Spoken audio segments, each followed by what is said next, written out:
right, and here we are with the next episode of the MVP podcast. Good morning, everyone. Or let me say, good afternoon and good evening to everyone. All right. How are you guys today? I was just kind of staying quiet to I didn't know what was going on. That's my bad. I'm doing You're well. Good. Then it sounds like you're drinking coffee and eating. No, drinking coffee, eating a bun. No, This guy's Too living early the to best eat life right anything. here. Oh wow, got tons Never of homework early. that's constantly bothering me. Mm. And here you are. Once a week for 3 hours. Here I am. How you doing, everyone? Good. Good morning, everyone. I hopped into the call with Even, and the first thing he says is like, "You sound like you," and then he just didn't even finish the sentence. Yo, why exposing me like that? Time zones, please. It's time zones, please. We're all three of us are in different time zones, so it's morning, afternoon, and night. Yeah, I know, right? That's the best thing of the internet. Mm-hmm. Yeah, you never know who you meet. Yeah. Well, shall we start off with introductions? Yeah, let's go with that. All right. I am Nyx, you your start. host, your co-host, Nyx Oleander. I'm a half light elf, half dark elf, who has recently found out she is not only a variety streamer, but mainly a horror streamer. I'm also not a mushroom. What does horror streaming? What does it mean? What horror game did you stream this week? I've streamed Fear Therapy twice this week. And then the next game I planned to stream was also a horror game. Horror streamer confirmed, honestly. It was actually, it. and it's actually one of our topics for later on too, so this will be interesting. Also, even your head is so big. Thank you. Thank you. I grew up myself. I like to. Oh. Really? It's so cute. No. I wish I can have no talent in that. Also, hello everyone. I'm Mselboim, a D20 Mimic Vtuber doing D&D talk reading. Hopefully, Diablo 4 this week or next week. We'll see. Hopefully. Hopefully. Recently woke up. You recently woke up? It's 3 p.m. Yeah. What the hell? Well, I woke up earlier, then I went back to sleep, then I woke up, then I went back to sleep. You know, one of those days. Oh. It's my free day basically, so I'm just I have 10 days to present a draft for my thesis. It's kind of like a pre-thesis planning thing, and it's been bothering me a lot. I'm going on around and trying to write about VTubers and Pokemon and other stuff, and so it's complicated. It's complicated. We'll make it. We'll push through. Yeah, It's okay. We'll call this a summary because I feel like everything we talk about on the podcast goes into your thesis. Yeah. Oh yeah, let's go. Secretly, that's why he does this. Free research. That's an ethnography research. Yeah, I'm inside of you. I'm within your. I'm here. I'm one of you. No. It's all a disguise, so I can write about it for the academy. Gone undercover. Undercover to find everything.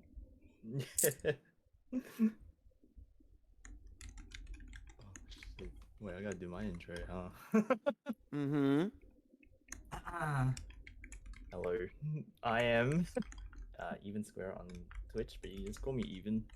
My name is confusing in sentences where you're having normal conversations, I know. But yeah, I'm just some dude that plays games and decided to be an anime boy because he doesn't want to show his face. But yeah, that's it really. I'm not anything cool like your hosts here, but I am a person and I exist. Yeah. You're It. cool. You're cool now. You are Oh, very cool. yeah. Yeah, I'm on the cool kids show. Mm. Also, on my recording, you have a giant head, so that will be funny for later. Hello, future viewers, YouTubers. I love you. You're better than the Twitch viewers, YouTubers. I love you so much. You better. You better. Yeah. You're He so can awesome. only Watching the only say archive. that when he's Oh my god. recording.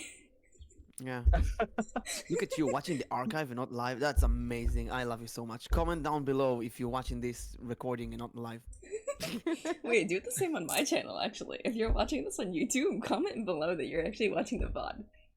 Yeah, go to Or if both. you're watching it and, twice Yeah, say I watched it twice or 3 times. Just or 3 run it times. simultaneously. Also, on my channel, right, I'm here from Nyx's channel. On the Nyx's channel, right, I'm here from Mimic's channel. And Yes, that's how we know. yeah, The only video that will get comments, this one. the best viewers, they gotta watch everything, right? They watch both the episode on live stream, then they watch it on Nyx's archive, then they watch it on my archive. They watch everything. That's Everything. the biggest fan. Watch it That's everywhere you dedicated, can. Hmm. But shall we get started with our questions today? We actually have a very good long list of questions. Oh, let me give a shout out to Evensquare. Or I can because I'm not live. You know why? Because this is just for you YouTubers, just for the viewers. Yeah. Let me give, yeah, you're right. Let me give a shout out. I forgot. It's morning. I just woke up. Wait, I'm a mod. I can do it actually. Ta-da! Ah, damn it, Beat you did you. it for me. Be you. Beat you to it. Beat you to it. Yeah, I can do the stream elements one. I actually turned those off. Come here, my Oh little yeah. Kirsty. Wait, Let me what? show you how to Daddy turn has it some on. nuts for you doing. Follow even. Wait, I thought I turned them who's off. Streaming. It's off. Who's I heard streaming? it clip though. Oh, maybe the clip is still there. What? Okay. Yo. Yo. Here it is. Manual shout out. Manual shout out. Mimic bot working overtime. Overtime indeed. Thank you for the shout out. I mean, Unreal Overtime is going to his channel and seeing what he actually streamed last time and writing that. You were playing Street Fighter last night. Yeah, I am. Alright, this the morning the for new one? you. Street Fighter 6. Yeah, Street Fighter 6. Yeah. Number 6. Can you explain why, when I was a kid, I was always impressed by Street Fighter, how they don't have like Street Fighter 1, 2, 3. They have Street Fighter 2 Turbo, Mega, Omega, Super Street Fighter 2 Turbo. Yeah, they're just like different versions of the game that just improved it and made it faster, really. I'm gonna do research right now. Super Street Fighter 2. It's like 4 versions of Street Fighter 2 or Oh something like my that. god, why? I don't know, man. It was just good enough. Making Yes. money. Street Fighter 2, followed by 94 by Street Fighter 2 Turbo, a 5th version. Oh my god. There just has to be, and they can't have regular numbers, that's why. balance. Character balances. So today you have patches. You just patch the characters. Back then, you had Yeah. to make a whole new game. Yeah, pretty much, essentially. So it's like the whole like, if they ship it now, they can fix it later. But back then, just had to make a whole new game. Actually, I never got into Street Fighter. I was a Mortal Kombat boy, and Street right. Fighter was so different, so I just didn't get into it. I think I grew Yeah, up no, on Mortal Street Kombat is very Fighter. different. Yeah, well, I was more into Tekken and Soul Calibur, but I think Yo, When I was- let's go. even before that, I think my first fighting games were either Street Fighter or Mortal Kombat, and Street Fighter was kind of weird, you know? I don't know why. Yeah. No, I definitely get you there. Like, it's definitely different from, say, Mortal Kombat. Mm, Hella different. I think it needs more skill. Nah, man, I think Mortal Kombat's harder, bro. Really? I'm not gonna lie. Yeah, dude, I've tried to play Mortal Kombat. I got my ass handed. I feel like in Mortal Kombat, you as a kid, you just find your character and you do the one special move, and you only do that, and you win. That's like that's like the same for Street Fighter actually. Really, I think in Street Fighter, like Ooh. you have to defense and you have to attack in a precise time. Maybe it's the same. I don't know. Nah, man. When I got Soul Calibur 2 on my GameCube, I started actually learning combos. Oh, in Tekken 3, I learned combos and started being great. You know what? Actually, talking about Street Fighter, Marvel vs. Capcom, I think, Yeah, was the yeah, game that I got into the combos the most. I knew a combo with every character, air combo. Ah, that was so much fun. yeah. Nah, that game's wild, man. Mm. Can't do that one. That one hurts And my then, brain. Really like let's be honest to everyone, Smash Bros came out and deleted every other fighting game for me. It's just the only fighting game that matters. Yeah, no, the Smash scene was like freaking huge, man. Mm. It really Oh, Which changed will was. things. bring us to today's topic, right, Nix?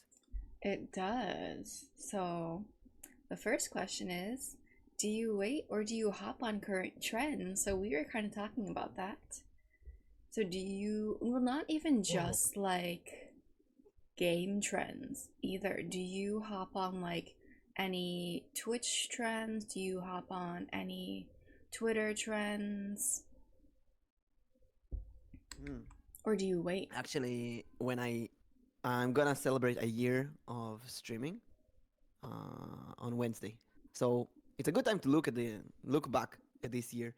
And actually, when you ask that question, I remember when I started streaming, I looked at all kind of tips and advices how to be a better streamer. Mm. And one of the main tips was follow trends. Check out the trend every morning and do something around that trend. And I remember I had the YouTube trend page, the Twitch trend, the Twitter trend pages all marked in my favorites. And every morning I would open them, see what's trending, and try to do something regarding that, like play a game that's trending, um, or tweet something that's trending. And in the long run, I don't know if it helped me or not. Yeah. I feel like many times I couldn't do my own thing because I had to follow the trends. And then again, if you do your own thing, well, it comes back to this ancient argument in streaming. If you do your own thing, you enjoy it more, but then you get less popularity as well. Mm. Mm-hmm. Because I know. Because that's Go ahead. oh Go ahead. Go ahead. yeah, nah, because that's the thing. Like, when you look up like tips and stuff, they always like do what's popular or do what's trending and stuff. But then on the other side to that, they always say just do what you want to do and have fun with it. Mm-hmm. So it's like two different advice from the same person. But and it's like, which one do you want me to follow? Like follow the trends or like just do my own thing, you know? So it's very hard to tell. Actually, if I go to Twitter trends right now, you have Silver Wolf stream, and it's also different for every person. Most likely, Diablo 4 and Honkai are trending right now. Yeah. But That here's the thing: and I played also. Honkai. I played Honkai when it was trending the most. Started with everyone, played it for like 12 hours a day, 3 days in a row, and for the first day, I actually got some big raids from other people, big like 20 people raid from people who played Honkai on the same day, and I raided people who played Honkai and so on. It was really fun, but in like the third day, my stream was almost dead. I felt like Mm. people had it. People seen it everywhere. They just had it with a trend. So maybe if you're writing trend, it's like writing in like working in the news. Every morning you have to immediately switch to the next trend. So Blizzard and Diablo 4 are trending right now. Will they still trend tomorrow? What if you're stuck Mm. in playing Diablo right now? And here's another complicated issue. What if I play Honkai, right? I have a few viewers who joined me while I was playing Honkai in the first day, and they watched me play Honkai the whole 3 days, 12 hours a day. Um, and when it stopped trending and I moved to play other games, they weren't there until I played Honkai again. So when you do something that's trending, you get two types of viewers. You get the viewers who will come because it's trending, and you also have the viewers who will come because they love that specific game. So if I play something else, they wouldn't care about it. They wouldn't watch it. So does it Hmm. matter, really? Maybe you should just do whatever you want. Yeah, because like I'm thinking of the new Breath of the Wild that came out, Mm-hmm. and I have that game. I want to play it, and so does Quinn. But we feel as if the area is so saturated that people don't want to watch it because everyone is playing it. But then Mm. another thing with that too is like there are people who they will join the stream, they'll talk for a minute, and they'll say, "I'm gonna leave now because I don't want any spoilers." Yeah. That's another thing. It's like I don't like I have this game, but I want to support you, but I can't because I don't want to spoil the game for myself. Mm-hmm. And so it's just kind of Yeah. like at the moment, like any games that are like trending, like I'm waiting because one, it's oversaturated, two, spoilers. Hmm. So maybe it is smarter to play the game like a month after when everybody already finished it, and then you get the viewers who want to watch you because they completed the game and like it. I know for myself that I like to watch people play games that I completed because I want to see their reaction to it. Mm-hmm. Hmm. So with Zelda, for example, I'm waiting right now. I'm just waiting, and maybe I'll play it. I don't know, in a year from now, a few months from now. Yeah, because I know there's some other people. What they're actually doing is they're playing the first one, and then when they're finished the first one, they play the second one on stream. Mm. I think that's smart as well because it's like that they get to see the first game and it's like a sort of like a recap for them as well, and then they Mm-hmm. get to see experience the second game when they've already finished it, and it's like they get to see it again, but through someone else playing it, like how they're playing it. Because yeah, like I have what's it, Jedi Survivor, and that came out like last month or something, and I haven't played it yet because I know, like for me, if I choose to play it now, like there'll probably be like 50 other like big name streamers playing it, so then the audience would tend to leak that way, if that makes sense. Yeah, you mentioned that, and I actually know Yeah. a couple people who did stream it, but they didn't have any viewers watching. Yeah, so that's the other thing. Like, I'm not too bothered if like I'm not getting like the flow of the new game hype.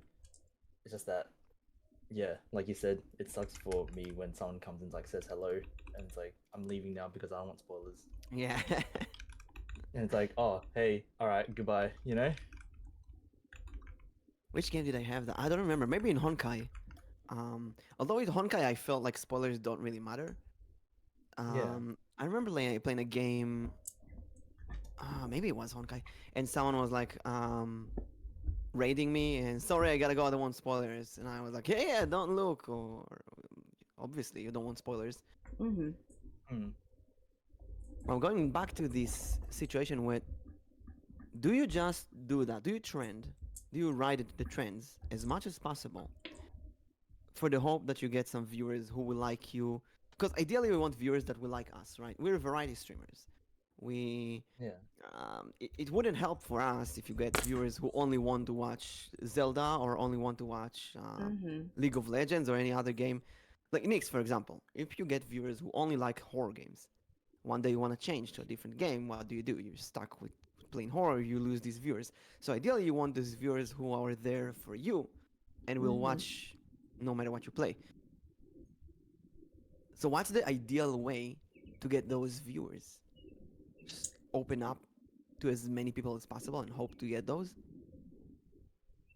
That's kind of hard. Mm. Yeah, especially like say when everyone was playing Genshin, hopping on the Genshin train, Mm-hmm. like it got to the point where that one person was playing Genshin and that's all they played, and they were too scared to hop off to like something else because they're known for being a Genshin streamer. You know what I mean? Mm-hmm. So like, Exactly. I definitely understand you because it's like you've built an audience through this one thing, and then you play something else. Someone's like, oh, this isn't like that game you're known for. And it's like, well, I want to play something else. And it's like, well, I don't want to watch this. And there's some people who build an audience of like 100,000 from Genshin alone. So it's really weird to see them change suddenly to a different game. But also kind of weird to see, like, let's take Northern Line. I used to watch Northern Line a lot when I played The Binding of Isaac. I loved seeing his runs. I loved seeing him play The Binding of Isaac, and I played The Binding of Isaac, and he would put his the seed of the game, and I would use the same seed to have the same adventure and so on. And he built, I think, like 1 million viewers from The Binding of Isaac. And then he started playing other roguelike games, like Monster Train, and he just went with every month he would change a roguelike, but he kept playing The Binding of Isaac. So if you look at that strategy, I'm thinking aloud, maybe that's the smart thing. Keeping the main game, finding a main game, and playing that main game once or twice a week. And between that game, playing other games from the same genre. For example, let's say I'm taking Diablo. I want to be a Diablo streamer. So I'm going to play Diablo 4 every Monday and every Thursday. And every other day, I would play a different action RPG like Diablo. So Diablo 2 or 3, or Path of Exile, or Grim Dawn, or any other Diablo lookalike. But you're still stuck in that genre. Yeah. I think I get you. But then, like, because for me, right, because I don't have a specific genre that I stick to, and I essentially just, like, play what I feel like playing. And it's like, yeah, I don't know. It probably is harder for me to build an audience, because I'm not, like, one, I'm not hopping on trends, and two, I'm always changing my genre. So, yeah, I get what you mean. Like, but that's the problem. Yeah, I really like puzzle games, for example. I think puzzle games are the most common games that I play.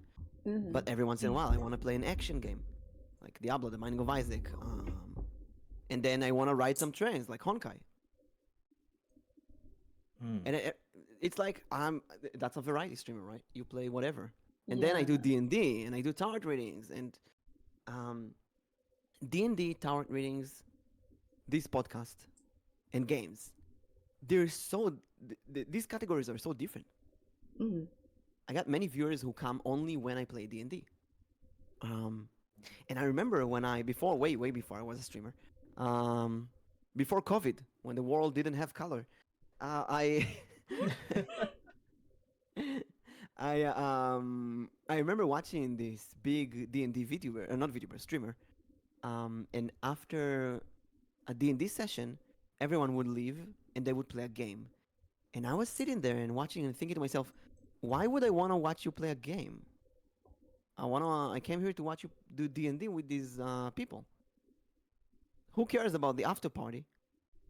That's kind of strange. And every time I want to keep streaming after D&D, I'm thinking the same from the other perspective.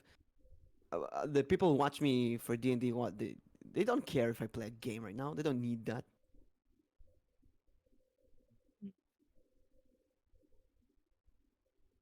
So I think the more variety you will produce, the harder it is to get your, ultimate viewers, the viewers that will follow you no matter what you do.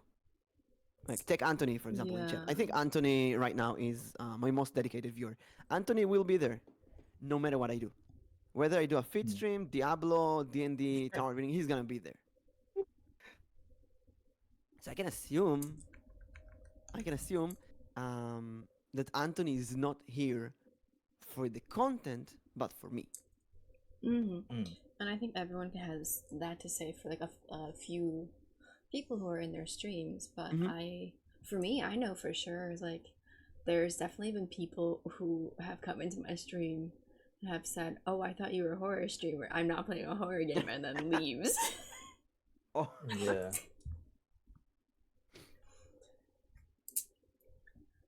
But then, like, with that, like, I feel like I don't, when it comes to like game trends, Twitter trends, or just like anything in general, I feel like I don't hop on the trends.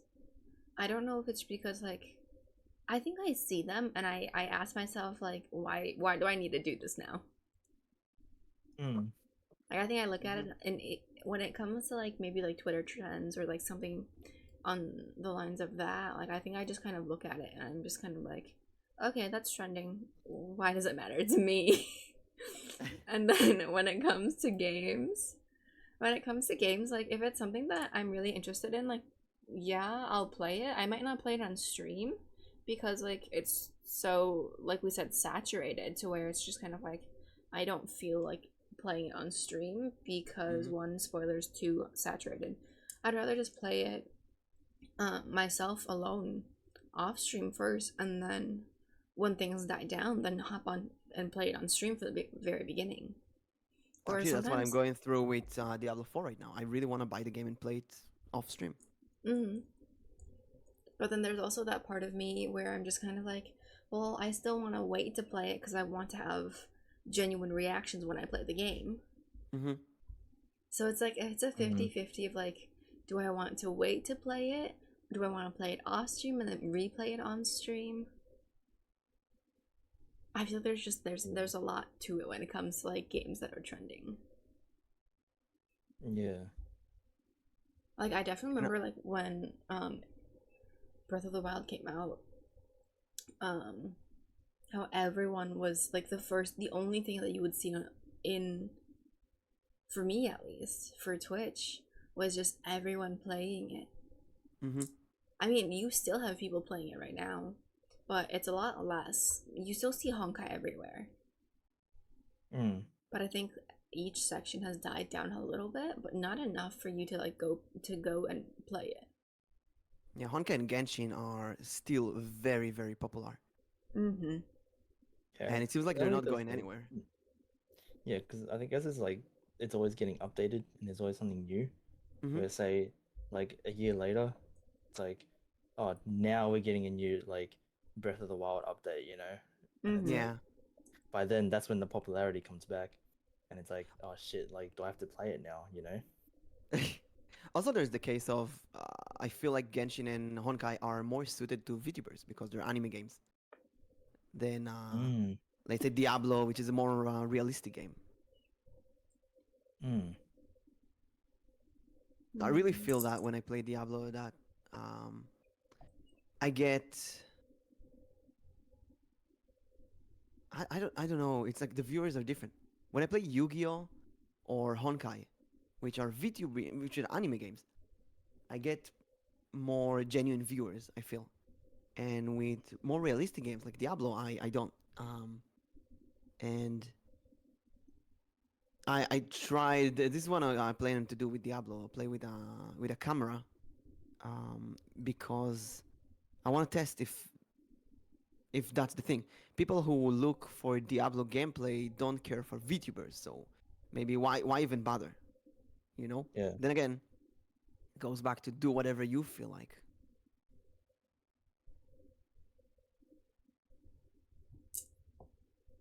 Yeah, because you also have to consider. Go ahead, even.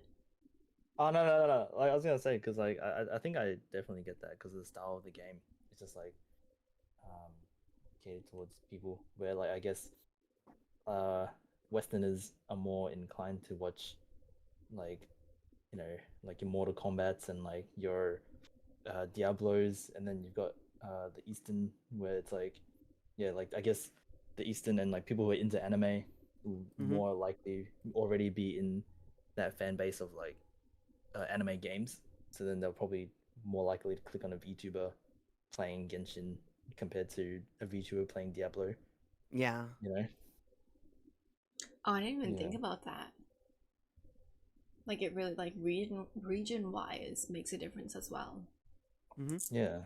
I didn't encounter any VTuber haters. I know they're out there. There's people who don't like VTubers, but I don't know. I did feel like it goes back to these ancient arguments: are cartoons for children or for adults or both? And I'm thinking that maybe VTubers should stick to cartoon games for maximum viewership. And if you're going for more realistic games like Diablo, which is kind of stupid, right? Because Diablo is art. It's still a cartoon. It's just more realistic looking than anime looking. Yeah. And here's the thing: we never actually know the reasons for all of those things. It's all just assumptions. Could be a Mm-hmm. million other reasons for why this and not that. Could be just a bad day, bad time. I feel like sometimes I'm not doing enough work in the statistics department of analyzing all of my streams this year and seeing what worked, what didn't work, why it worked, why it didn't work, and maybe it's something that you need to do. Sit down, analyze your whole year, or every half a year, or every like a quarter, and ask yourself which days were the best. Make an Excel tablet, make a table. Which days worked, which times worked, which games worked, um, which trends worked, and so on. Hmm. Mm. It's But just interesting. talking about it make me like, ugh, that's so much work. Yeah. I just wanna stream and have fun. So that kind of leads into our next topic. The fact that you say that is like, not. Let's skip a little bit. So number 7, how do you pick your times to stream? Yeah, I guess a lot of people in my community know about how messed up my schedule is. I don't have a schedule, but say I stream on my off days.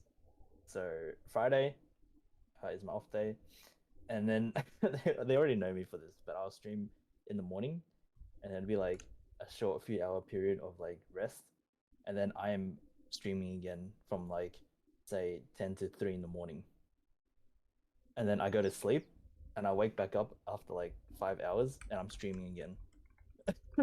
And people start to question if I'm okay. Yeah, because But I've it's just noticed that like, too. Is like I'll wake up to you streaming, and then like I'll be like getting ready to go to bed, and you're on you're on stream again. It's like, wait, what?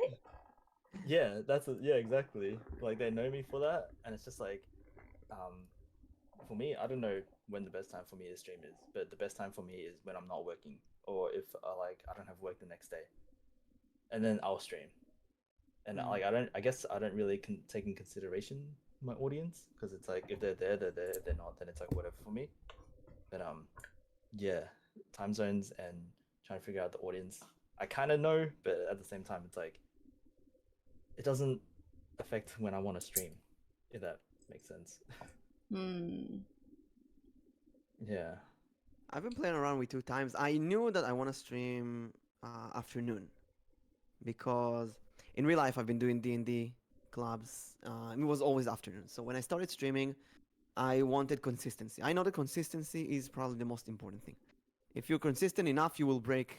Water breaks rock if it's consistent enough. That's my theory. Mm. Actually, let's go back. When I was a kid, my mom is um, how do you say that? A tour guide, but nature tour guide. How do you call this?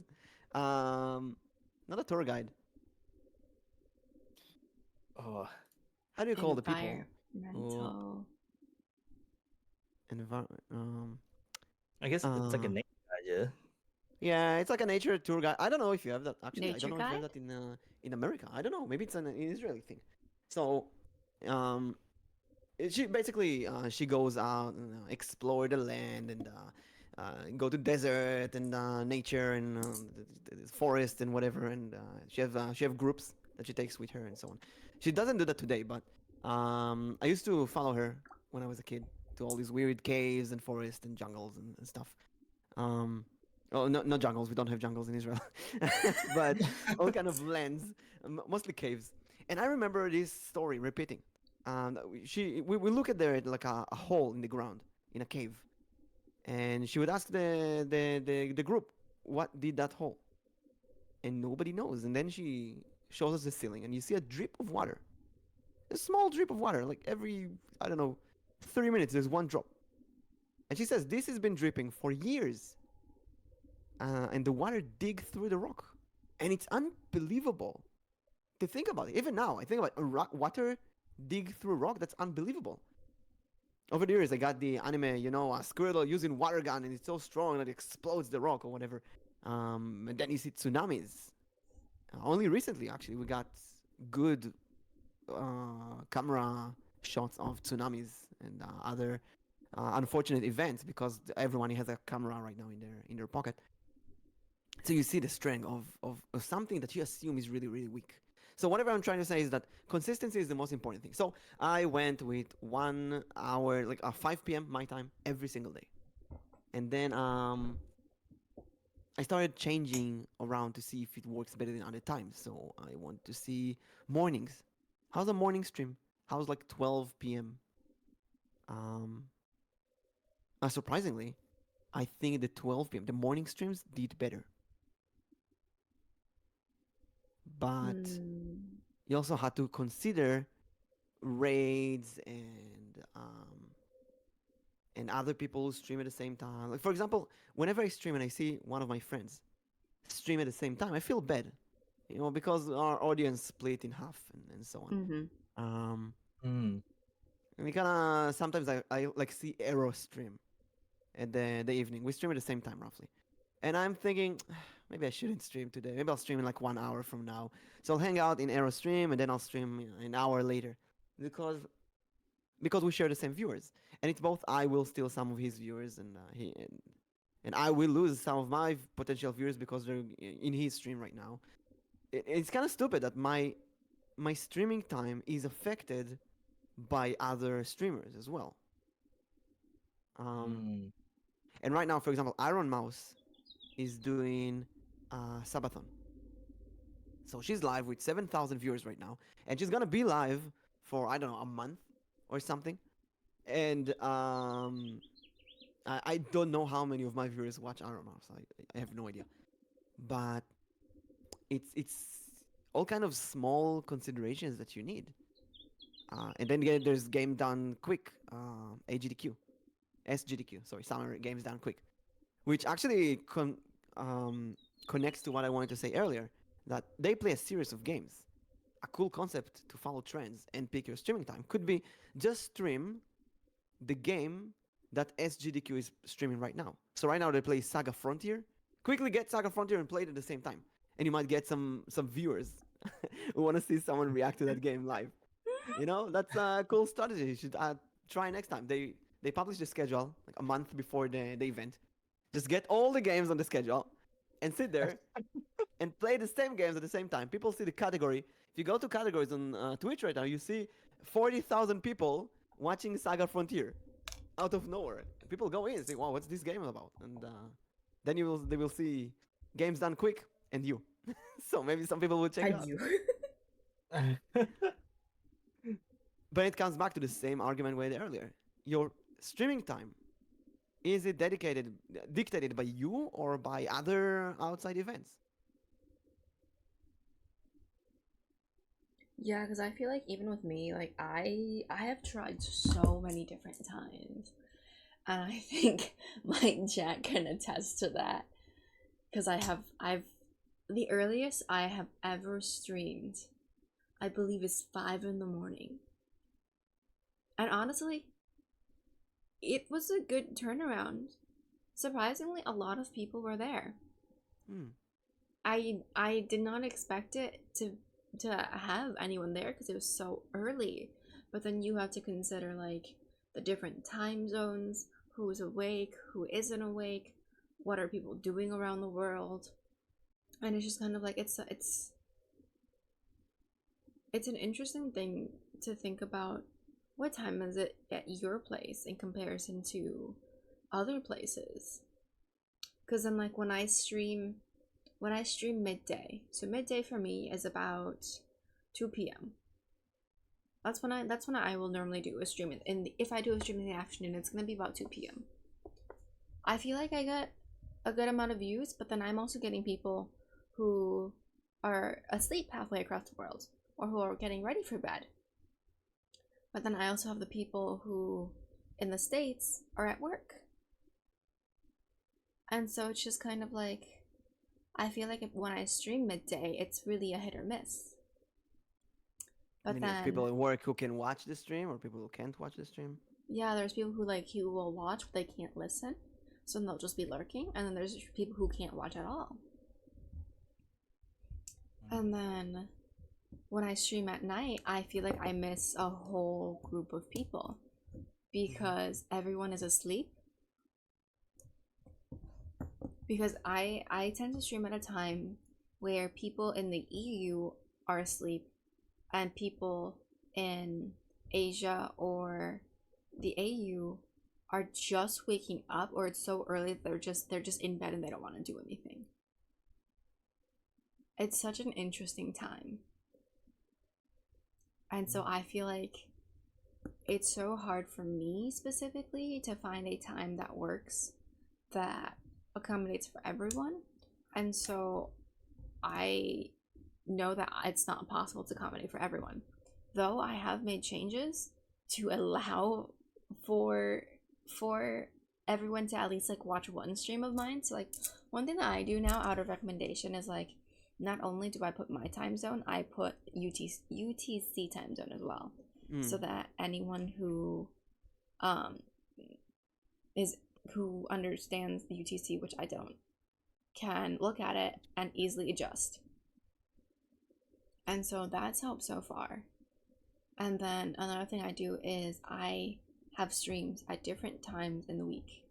It's roughly the same time, times, but it's different throughout the week. So like this week I had a collab at 7 in the morning, which I don't do often. It's every once in a while. But then I had another collab the next day, which was supposed to start at 7 p.m., but I pushed it to 8. But then I kind of like, I have those differences. If I have a stream in the morning, I'll also have a stream in the afternoon or like mid-evening, so that I can get different time zones and not just sticking with, I'm going to stream every day at 12 p.m. so I can only get the people who watch at 12 p.m. my time. I stream different times so that I can get everyone from every area on different days, if that makes sense. And actually, it would be more comfortable for the viewers. They don't have to be there every day. They can only be in the Wednesday streams or Tuesday streams. Yeah. Yeah. Because I think that's the same for me. Because it's like a lot of my audience, or some of them, they'd be like, "Oh, sorry, I missed your stream," and it's like, "Oh, it's fine," because I get it. Like time zones is weird. That's why I do like. That's why I stream the way I do, because it's like, yeah, like Nick said, at least they'll be there for one of them. But then ideally, you want everyone. That's the. Yeah, ideally, I'd love to find like a time zone where it's like, I'm right in the middle, where it's like, okay, like these guys are just waking up and these guys are about to go to sleep, but at least they can like hop in and like watch for a bit or say hello or whatever it is. But yeah, scheduling is like, and trying to figure out the best time. I have to also consider like myself as well, where it's like, if I'm streaming the way I am, will it be okay for me health wise? Like, yeah, I'd play for like a long amount of time, rest, play again, sleep, and then play again for like another long amount of time, and like that's when it's like, is that okay for me to be doing that? Yeah. So what's the optimal stream time? For me? Yeah, what's everyone's optimal stream time? I think I'll stay with 6 p.m. for now. Every day it's different. Some days I have a lot of people waiting for me at 6 p.m. Some days I don't have anyone. Some days 8 p.m. suddenly people appear. And I'm thinking maybe it doesn't matter. Maybe just stream on a time that's comfortable to you. And maybe understand that this is how the system works. People are not zombies who can be there every single day at the same time. They have lives. They have other events. Yeah,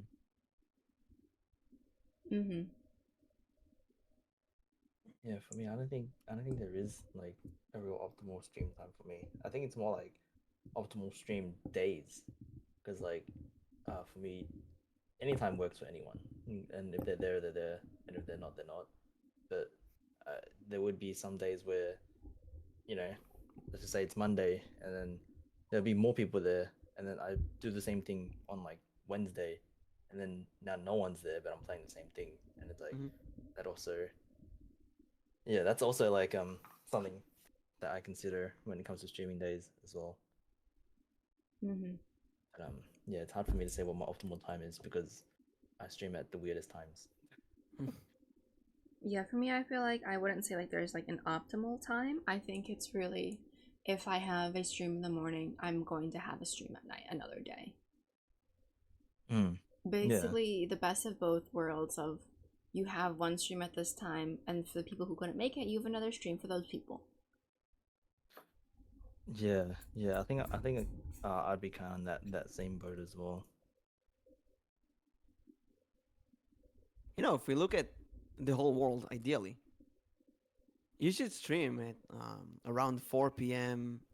GMT because people from Americas, it's gonna be morning for them, and people from Asia and Australia, it's gonna be evening or night for them, and Europe, it's the midday. That's how you get Mm. everyone uh, with a normal sleeping time. The problem is that viewers don't have a normal sleeping time. Mm-hmm. Yeah. Many VTubers stay up and watch in the middle of the night, and then it all gets messy. So here's a comparison.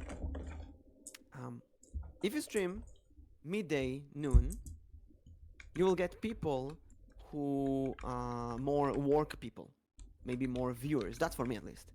And if you stream night, you'll get gamers and other VTubers, other streamers. I remember after taking Nyx's advice, I did some morning, noon study streams, and I got many, many followers for ASMR study stream. I think none of them is a VTuber. But if I play a trending game at night, then many of my followers are streamers and VTubers as well. Oh, really? I mean, that's also something to consider. What kind of viewers do you look for? Yeah. Because, yeah, like, we actually, the way that we discussed this podcast too was an optimal time for all viewers. Mhm. And it happened to be that we found, so you said 4 p.m. GMT, which would be 8 p.m., 8 a.m. for me. That's still early for a lot of people in the States. Mhm. Because if you're looking at 12. Eastern time, right now Eastern time would be 9 a.m. Yeah, 2 hours later would be, I think, ideal. It would.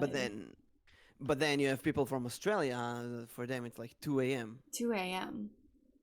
And then, like, if you go, like, right, if we look at the time right now, it's 8 a.m. where I am. If we go to PST, it's 6 a.m. for them. So when we had Peony is over in PST, and she joined the podcast at 5 in the morning with us. Mm-hmm. And that's a whole group of people that we completely missed, too. Yeah, unless you consider the part of that group who don't sleep in normal times That's true. because they stream, they work until small hours.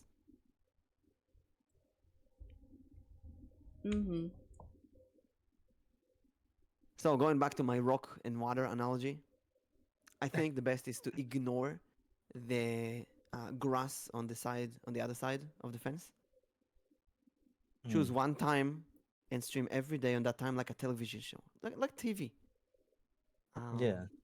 And maybe Yeah. that way you'll get viewers who watch you like they watch TV, and not VTubers and streamers who will try to, in a way, compete with you. Which is something Yeah. that, ideally, we want viewers who will watch us for us, and not viewers who would happen to me a few times. Viewers who would basically come to chat and tell me when they are going to stream and ask me to watch them. Yeah, Yeah. I feel Because I think like. what I've Go ahead. noticed. Oh, yeah. Okay. Oh, yeah. Because that's what I've noticed as well. It's just like the TV thing. Yeah. Like I'd love for a more of a consistent audience where it's like Mm-hmm. in my time zone. So then I know Yeah. that if I choose to say like stream at 6 p.m., there will be people in my time zone that will always be there or be able to tune in. Because like I've noticed that doing what I'm doing and I've been streaming for a while, it's just like I only know like 4 Australians Mm-hmm. because of how bad my scheduling is for Australians really. Yeah. Yeah. It's kind of wild to think like that. When you say that, yeah, the Australians that I know are from when I streamed early noon. Hmm. That's interesting. I feel like I know a lot of Australian VTubers. Yeah, I've not like met the only Australian VTubers that I've met have been through me like either raiding into them or like they just happen to be an audience in someone else's stream that raided my stream and it's like, oh hey, well you're Australian? It's like, yeah, I am, mate. And it's like, oh okay. And it's never been like, oh, like someone found me because oh you're Australian too, and it's just like, yeah, it's through other people. I know it's real because you said mate. Hey, mate. Oi, mate. Oi, mate. Actually, it's streamed with a lot of Australians, surprisingly, because evening for them, afternoon for me, noon for me. It's kind of nice streaming at 11 a.m., 12 p.m. There's something nice about it. I feel like morning streams. I mean, ideally, ideally, right? I should stream in the mornings. I want this to be my full-time job.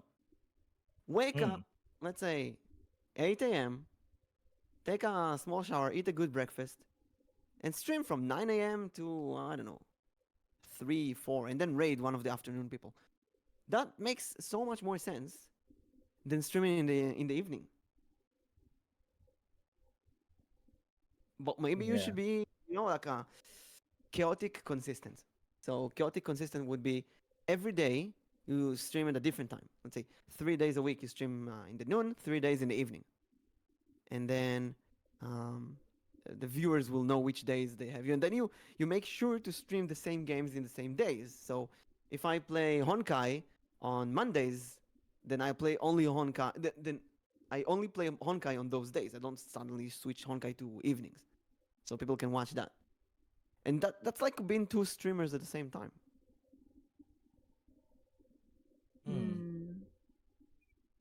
I remember listening to a streamer before, and they're a full-time content creator, and their schedule is I essentially work a 9 to 5.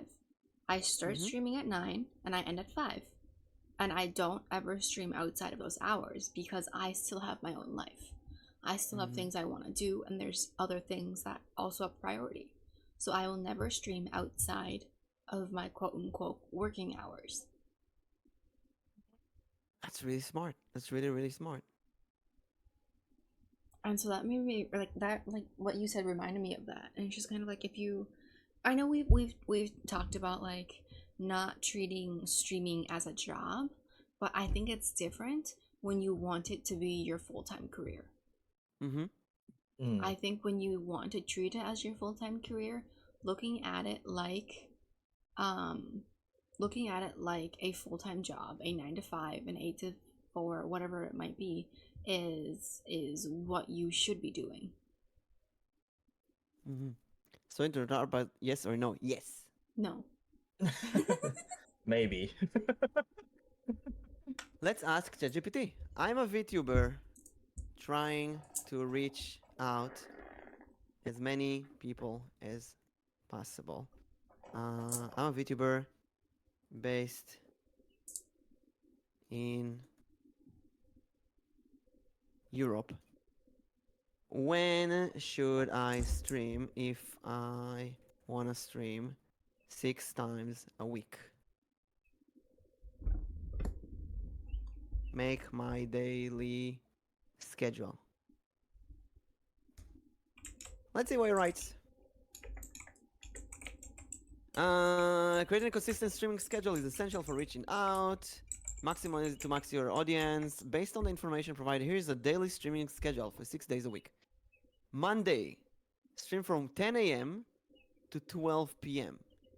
Stream 1. And then stream 2 from 4 p.m. to 6 p.m. So like 2 hours in the morning and 2 hours in the afternoon. And then Tuesday, 2 p.m., 4 p.m., 8 p.m., 10 p.m. 2 hours in the afternoon, 2 hours in the evening. Wednesday, 12 p.m., 2 p.m., 6 p.m., 8 p.m. Thursday, 3 p.m. That's different times every day. 3 p.m., 5 p.m., 9 p.m., 11 p.m. And then Friday, 11 a.m., 1 p.m., and 5 p.m., 7 p.m. So every day, it takes 2 hours, one stream, and then a break, and then 2 hours for another stream. Please It's know that the provided schedule assumes a 2 hour streaming duration for each stream, but you can adjust the timing based on preference. It's also important to consider your target audience and their preferred time zones. Remember to communicate your streaming schedule to your audience though. First of all, it doesn't stream at night. It only streams during the day for you. See, the earlier one is 10 a.m., which is good.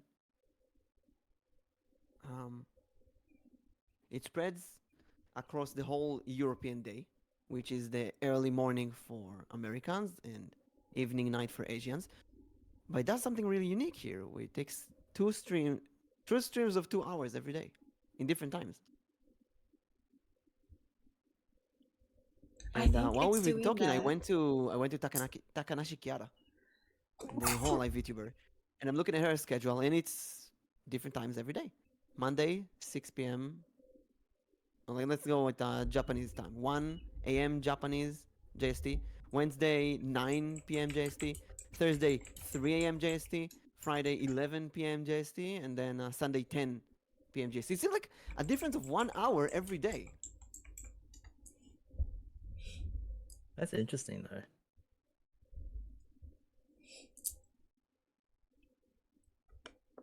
Everyone hydrate. Thank you for the hydrate. It is really interesting because I feel like when you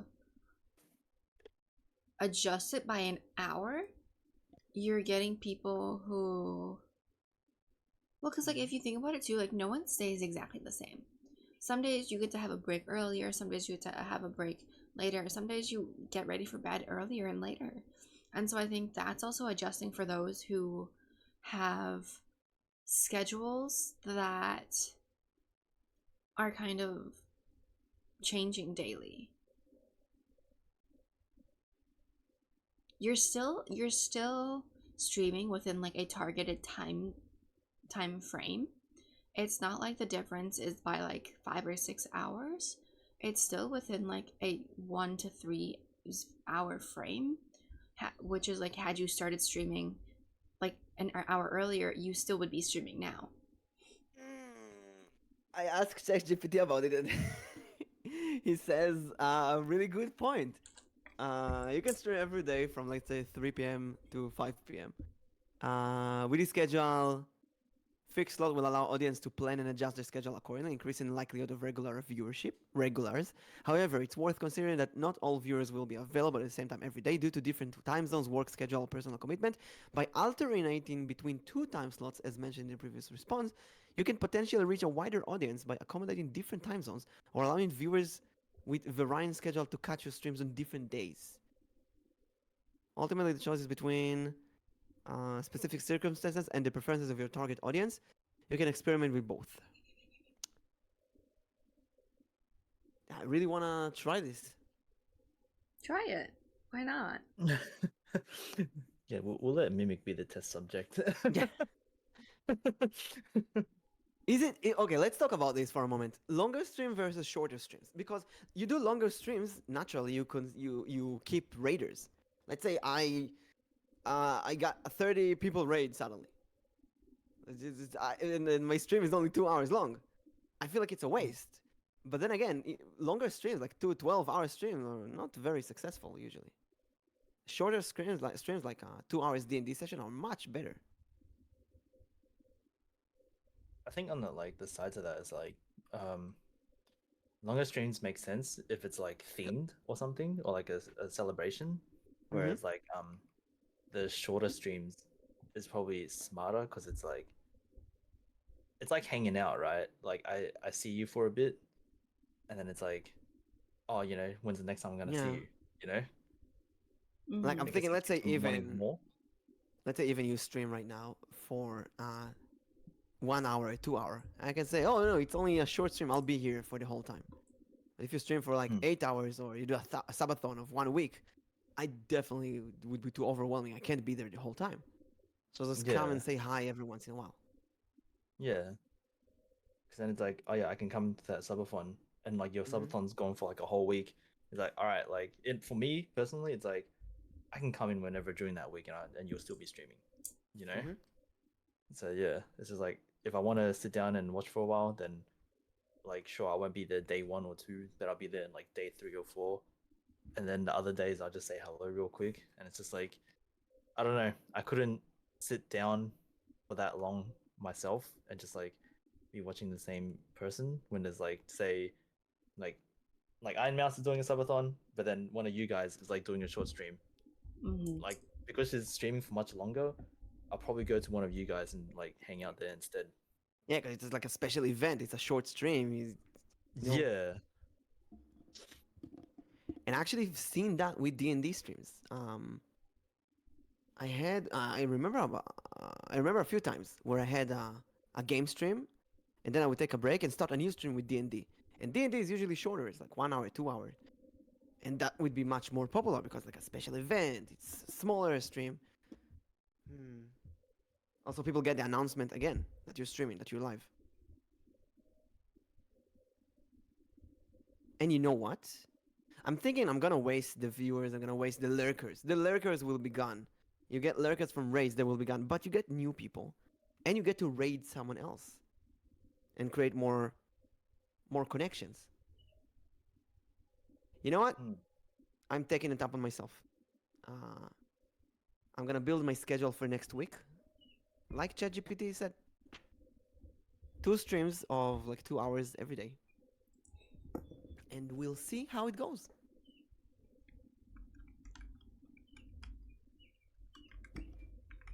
Is it more work? Is it less work? I don't know. Would you stream the Like same at least games though?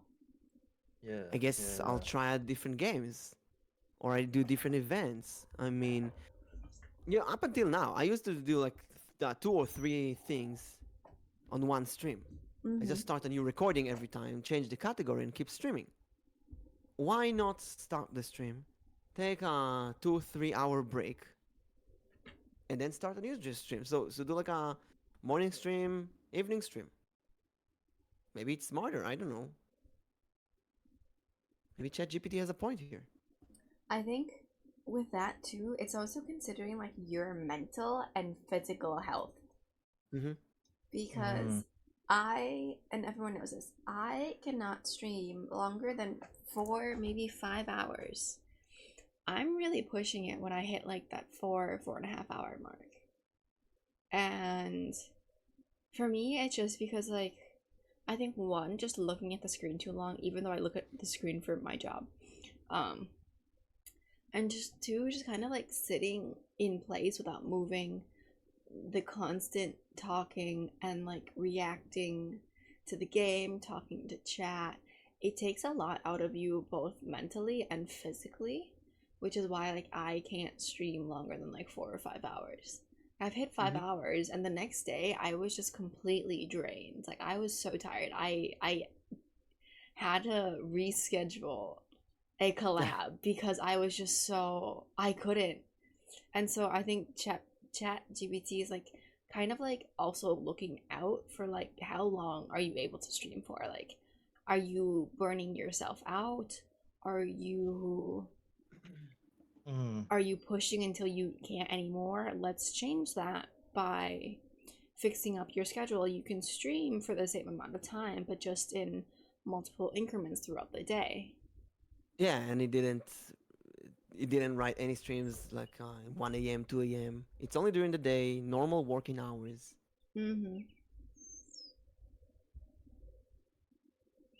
Yeah, no, I think I get you on that one because for me personally, it's like no matter how much fun I'm having with a game, I think my body gets to that point where it like it's exhausted from all the streaming and all the chatting and all the reacting and just like I guess being a personality that's too much for myself. It's just like my body will get tired, anyone know will get tired. And there's like times where I even fell asleep on stream because it's just like I've streamed for too long in this personality. Mm-hmm. Yeah. So then that's also something that I consider as well. I will also add that shorter streams are definitely better for YouTube later. You put archives of 2 hours, people will watch them more than if you put archives of 12 hours. Mm. Mm-hmm. I do find that my shorter videos on YouTube do a lot better than like the 4 hour ones. Mm-hmm. Mm. For sure. I guess that's like the day and age where it's like, as weird as it sounds, people have like short attention spans. That's why Yeah, exactly. like that's why like TikToks and the shorts and stuff. Like people are like, oh, you should do TikToks, you should do like YouTube shorts or like Instagram shorts, because like that's how you can also build an audience fast as well. Because people just want to see like the reaction straight away, Mm-hmm. like the Mhm. lead up into the reaction. Yeah, The clips, yeah. yeah, the clips.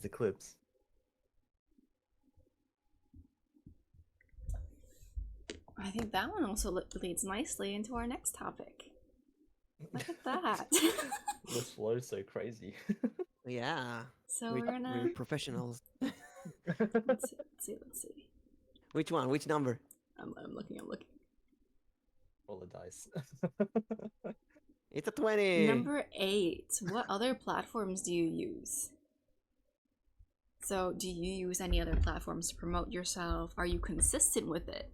Or are you letting it collect dust? And then here's another one that I thought of. What platforms will you never use? So everybody knows the story that I got banned from TikTok. Oh, after yeah. getting, Wait, a what? massive 15 followers. Yep. 1 week in TikTok, my account terminated for no reason. I tried to appeal, and it didn't work out. So I just left TikTok, very confused. I don't know. Wait, because you got 15 followers in a day? No. I got 15 followers in a week. I assume people 15 reported me followers in a because week. I'm a VTuber. I heard that VTubers get reported on TikTok. Oh, bro. So I don't know, but maybe it's a hint. Maybe I should focus more on, I don't know, YouTube Shorts instead of TikTok. I remember Um, that. And they never gave you your account back? No, Bro, that's dog and ass, I can't use the Google. I can't use my Google account to connect to TikTok because that Google account is banned on TikTok. What? It's so stupid. That is, dude, that's dog ass, bro. What the hell? I don't know. Maybe they reason release it in a year or something. to. Jail. So I have to give up on TikTok for now.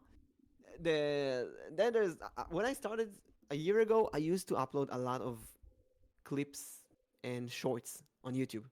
I actually really love doing that. I bought a license to Filmora and I edited videos every day. It was so fun. But then when I started streaming, I went into the long streaming kind of mentality.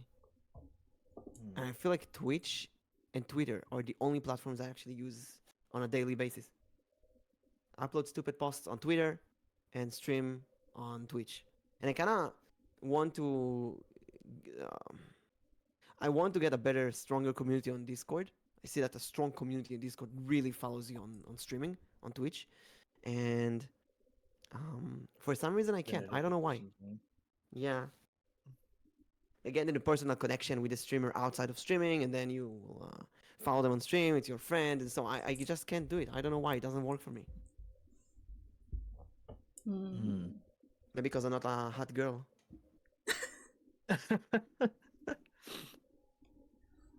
Time for rebranding. Yeah. Chat, if I had boobs, would you watch me more? Hell yeah. Oh my gosh. Hell yeah. Let's go. Instantly. Like, you can buy one of those the fake chests. Fake boobs. Yeah, just buy one of those. Like, and then just never show your face. You know, even though I don't use YouTube aside from uploading archives, I did start what we talked about in the podcast in like 2 episodes ago or last episode, that the mentality of when you stream, you record to YouTube. So if nobody's in chat, you treat it like you're recording a video for YouTube. That helped me so much. I think it really improved it really improved my situation. So even when there's nobody in chat, I would speak assuming that it's the future viewers who watch that. So if chat writes something, I will interact with chat, and then if there's nobody, no reaction in chat, I would act like I'm recording a video for YouTube because that's what I'm doing basically. And I don't know yet if it's better for the viewerships or not, but for me it's better. It feels better to stream. Because we've definitely talked about this, but I feel like even when I do that, I don't think about the viewers on YouTube. I think it might be easier for me because I watched YouTube for so many years before VTubers, and I'm thinking in the Jacksepticeye or PewDiePie or Game Grumps uploading a video to YouTube where they just talk to themselves. Because yeah, like I think like at least with the Game Grumps, it's easier for them to do it because there's two of them there. Yeah, so definitely. I think like even if they weren't like streaming to an audience or whatever, it's just two of them riffing jokes at each other. Yeah. Whereas, one thing I did once, I got Avocado-chan from the D&D campaign I'm running, and I put her on the screen. I collabed with Avocado-chan, so I did the Game Grumps with myself basically, kind of a ventriloquist act.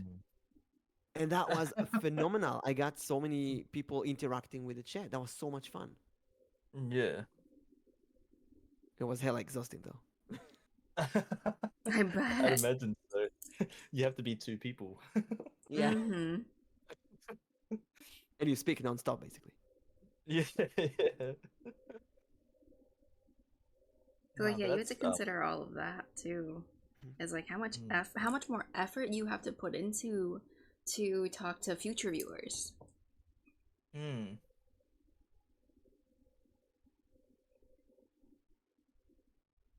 Future viewers, you're the best. We love you. Yeah, we don't discriminate future viewers here. If you watch this video in a year's time, just know we love you. We were thinking of you.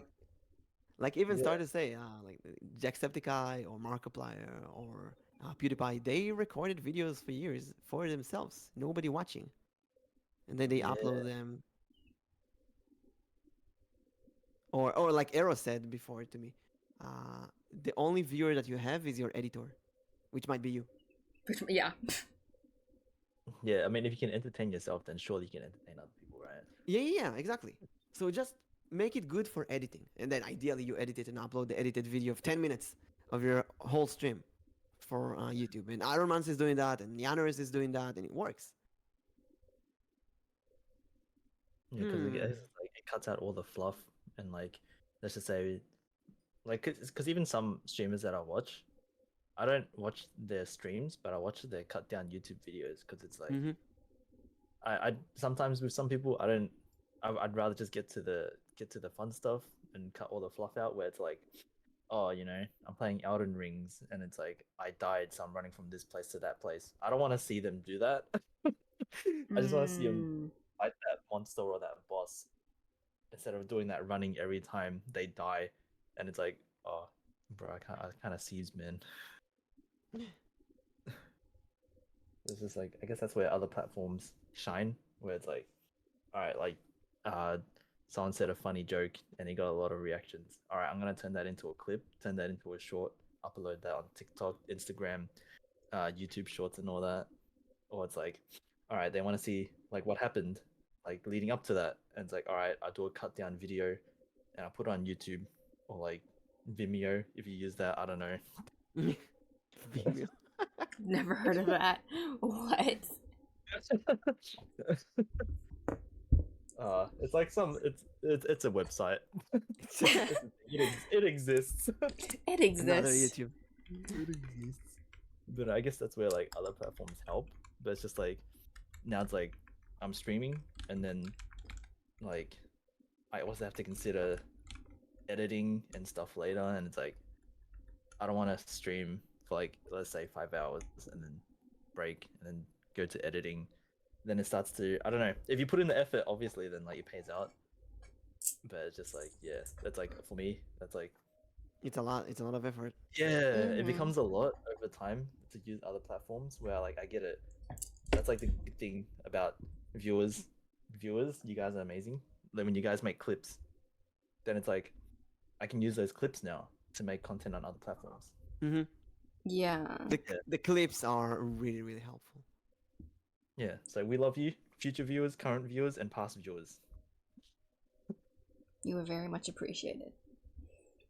Yeah. But I That's it, love we you the have, like- most. I love you more than the other two. I'm the best. Hey, nah, hey, what's up? Nah. Okay, I'm we the love you. guest. I was a viewer at one point. But I know. yeah. Like, I know for me. oh yeah, no, go on. So Twitch, Twitter. I feel like Twitter I use the most. And then I have TikTok. But I'm gonna be honest, this is why I put it in the description. My TikTok is collecting dust. Mm. I have clips and I know I should turn those clips into TikToks. But I think for me, like sometimes it just takes a little while just to sit down, look at the clips to determine which one I want to clip or which clip I want to use, and then upload it into TikTok, find the right tags for it, find the right caption, and then anything else like that's required to like upload it. It's for me, it's one little task that really shouldn't take that long, but because like I'm trying to like find like all the right tags, what I should say for the caption, and like because the formatting of like the sizing of the clips to TikTok also takes like a good amount of time to like resize. Yeah. I'm just kind of like Resize, add subtitles, edit it. yeah. It just takes a while. Like I can do it. It's just that every single like I'd want to put a lot of clips onto TikTok, but it's so time consuming than just like exporting a video to YouTube and waiting for the upload, typing in the description, the tags, and then just sending it off. There's much more to doing TikToks from Twitch clips than it is from exporting your VODs to YouTube. Yeah. I guess it's like, yeah, like I am using YouTube as like a archiver, and it's just like I guess in a way it's like collecting dust. But then I'd come every now and then to sweep that dust off to like upload a video, like to upload the archive. But yeah. Otherwise, it's like so much effort to make stuff for other platforms. Like I guess it's like the other thing I'm using is like Twitter, because Twitter is just like I don't have to put too much effort into it. Just I have to be careful what I say because Yeah, don't anger the wrong people. Yeah. Or you know what? Ideally with Twitter, anger the wrong people. Just don't give a shit about it. Now, I think every single time I wrote something annoying that annoyed people, and I apologized, it got even worse. I think you should annoy people on Twitter and never apologize for that. If people get annoyed, it's their shit. They have to deal with it. You know, they're there to mentally. Like snowflake generation. Yeah, basically. Yeah. Always be people who get annoyed. If they retweet your stuff, that's perfect. It might reach to people who think that you're right. Yeah.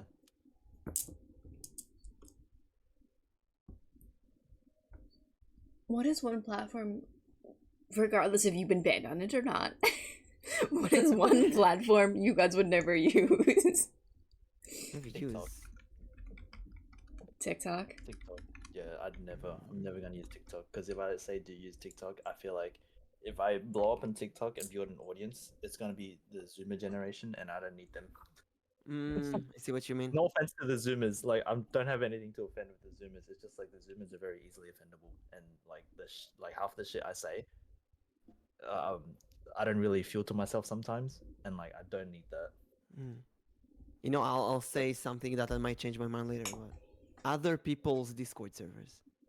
So in other people's Discord servers, sometimes there's the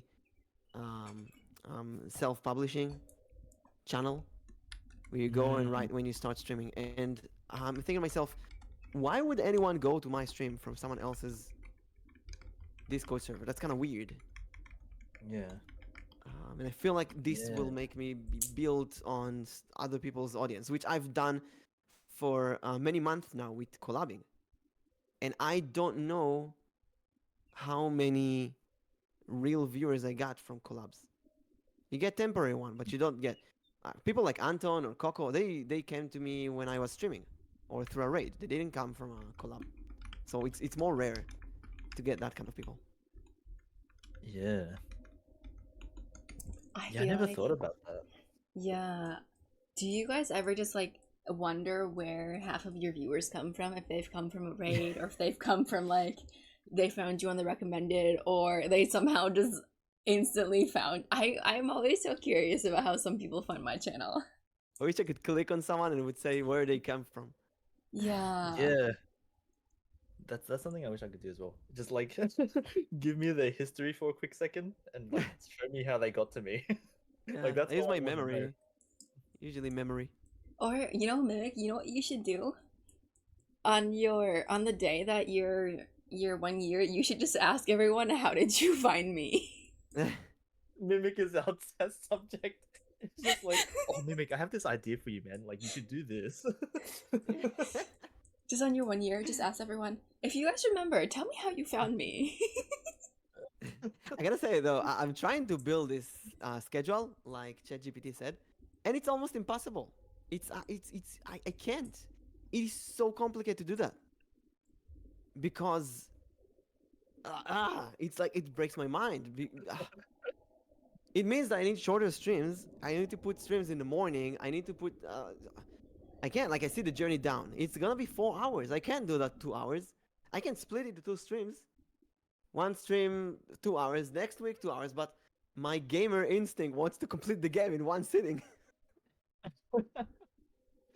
I just had an idea.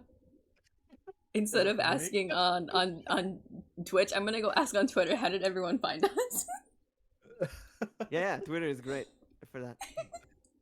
Yeah, I think Twitter's great for that. That's a good one. But then if you have like, imagine you had like 4,000 followers. It's like, all right, all you 4,000 people, how'd you find me? Yeah. I mean, Mimic, you have like 1,000 some. You'll have a good amount of people to ask. Yeah, well, many of them are not on both platforms. I have Twitch viewers who are only on Twitch. I have Twitter viewers who are only on Twitter. Actually, I don't have a lot of. That's kind of interesting.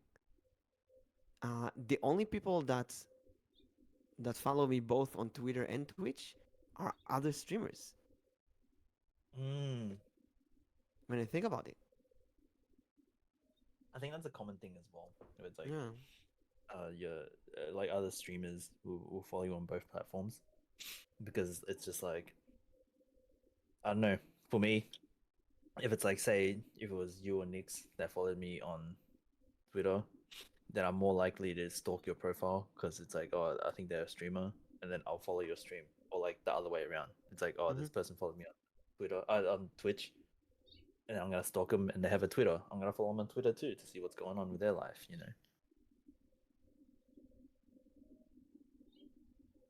not so stalkerish way.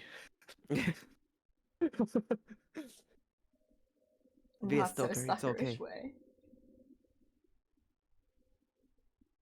I promise you, I'm not a stalker.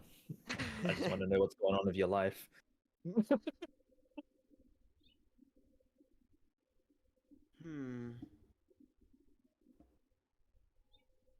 But talking about platforms, I really think ideally you use everything in your tool set. That's Discord, Twitter, Twitch, YouTube, Reddit, VTuber subreddit. I used to publish there when I was going live a year ago. Now I don't do it anymore. I think, in a way, I got lazy. Or maybe not lazy, but I'm saving energy on stuff. So I don't really make thumbnails anymore for my streams. The first 2 months, I made a beautiful thumbnail for every stream. I worked so hard for some of the thumbnails, and they look amazing, some of them. And I actually got some people on Twitter with almost no followers to retweet my stream because there was a good thumbnail. And I'm thinking, why am I not making thumbnails? Why not? I played so many cool games this week. I could make so many cool thumbnails. I didn't. Why? It takes time. It takes so much time. Making a good thumbnail can take 1 hour, 2 hours. Editing a good video, making a 10 minutes editing can take a whole day. I can't take so long just to do something that seems simple, but in actuality, it's probably one of like the hardest things.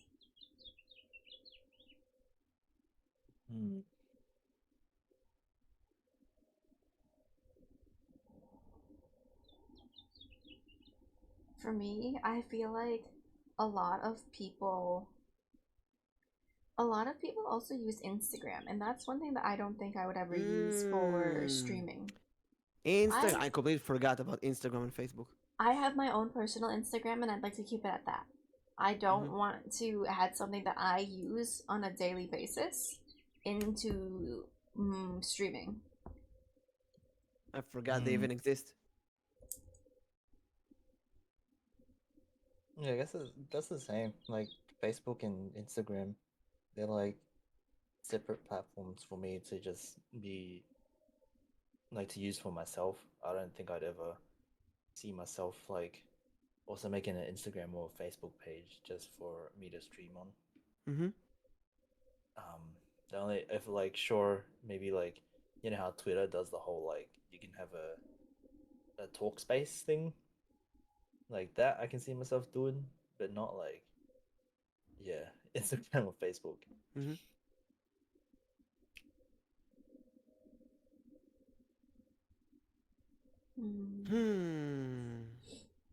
Yeah, it's so interesting. It's so interesting how we all have different platforms that we will use and we refuse to use.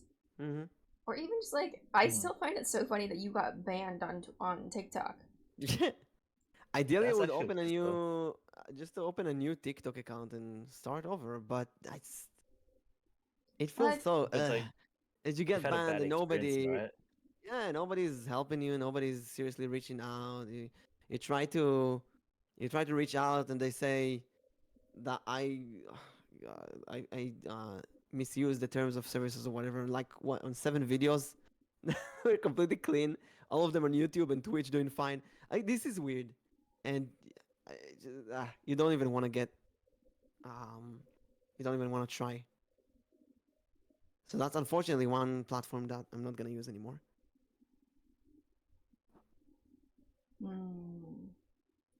Yeah, I think I'm just gonna stick to mine and keep my dusty little TikTok that will get updated once in a blue moon.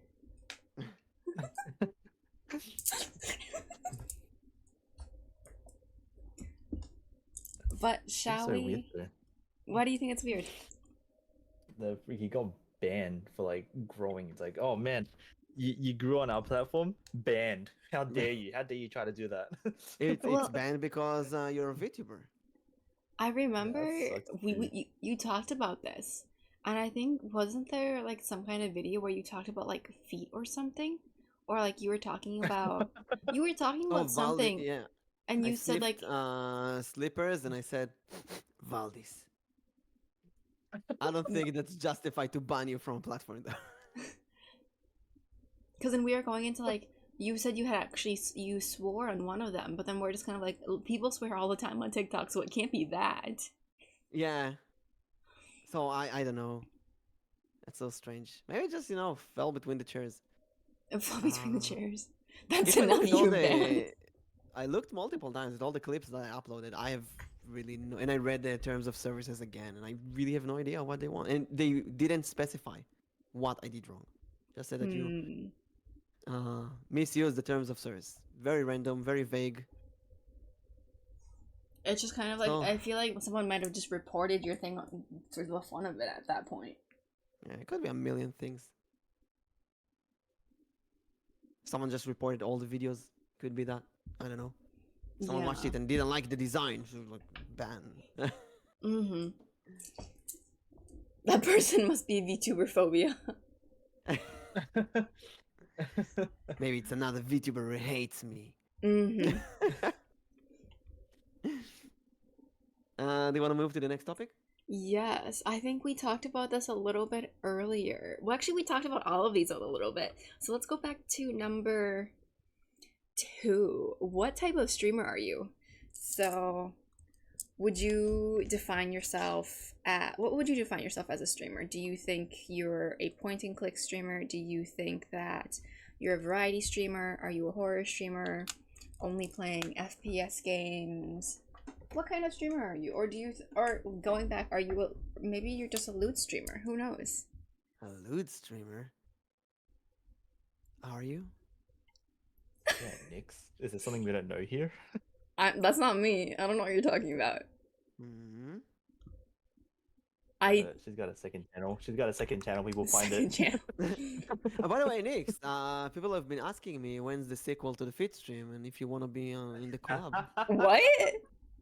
You're gonna join my. Do you wanna join me with your? I think this is my moment to run to the restroom really quickly. I'll be right Nick, back. we know you can do it. It's gonna be very popular. Oh, she's gone. She ran. She disappeared. Let me update you on the schedule building in the meantime. It's a nightmare. Yeah. It's like impossible. I'm really trying. It kind of reminds me of what I used to do when I started streaming a year ago. I would stream every day almost, morning a few hours on YouTube and then evening on Twitch. Right. And theoretically, the problem with that is that it's double work for me. I feel like it's splitting your attention to 2 streams a day. So you feel like you stream. Do you feel like you're streaming more, or do you stream less? That's a good question. I'm so confused. Yeah, because I I guess think it's that's only- like for me. It's just like well, I do my streams 2 times a day, but then it's like shit, man. Like that I even give time for myself just to like have my own thing. Mm-hmm. It's just like yeah, it gets pretty tight because it's like as a VTuber, I don't really tell my friends that I stream. So now it's like I want to do 2 streams a day, but then it's like, hey, you want to go out? And it's like, oh man, like yeah, I'm gonna go out, and then it's like, oh man, but now I missed a stream, and it's like shit. Mm, So it's just like yeah, a lot of things to think about. yeah, but like ideally, you can do it. I feel like it's more of a mental work, you know. Let's say I stream 9 a.m. So I only stream for 2 hours. That's it. I don't stream for 7 hours now. 2 hours, we're done. Mm. But I feel like I can't really do it.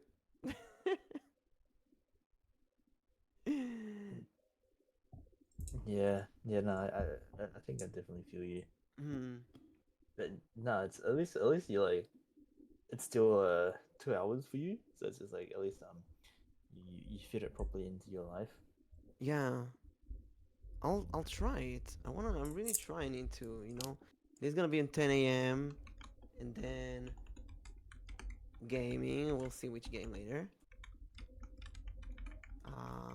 Or maybe like ASMR or tart reading, D&D ASMR. Actually, when you think about small streams multiple times a day, then it gives you all kind of other activities that you can do. So I can say gaming in the evening, and then unique activities in the morning, like ASMR. Mm. Maybe I'll try D&D ASMR again. How did that go for you the first time? I had no viewers first time, so I can't really count it. But it was kind of fun whenever we did. It's a unique experience.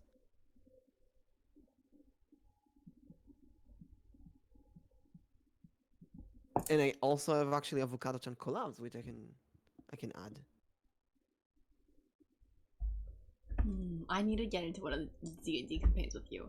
I still need that. That still needs to happen. Just tell me when. Time zones. So threatening. Yeah, time zones. Hey. Time zones is the hard part with that one. I think I'll do Avocado-chan. If I do Avocado-chan though, what kind of implication do you give to the people who join the stream? Oh my gosh. They see Avocado-chan on stream, and I do like Avocado-chan's voice, and she'll do ASMR. I'm gonna look at you. I'm gonna love you so much. And people who join the stream will think to themselves, what the hell is going on? They'll be so confused. I feel like this should be in the evening. Oh my gosh. But then if it's evening for you, it's like morning for the people in the States. And then Yeah. people in the AU or Asia are all like asleep.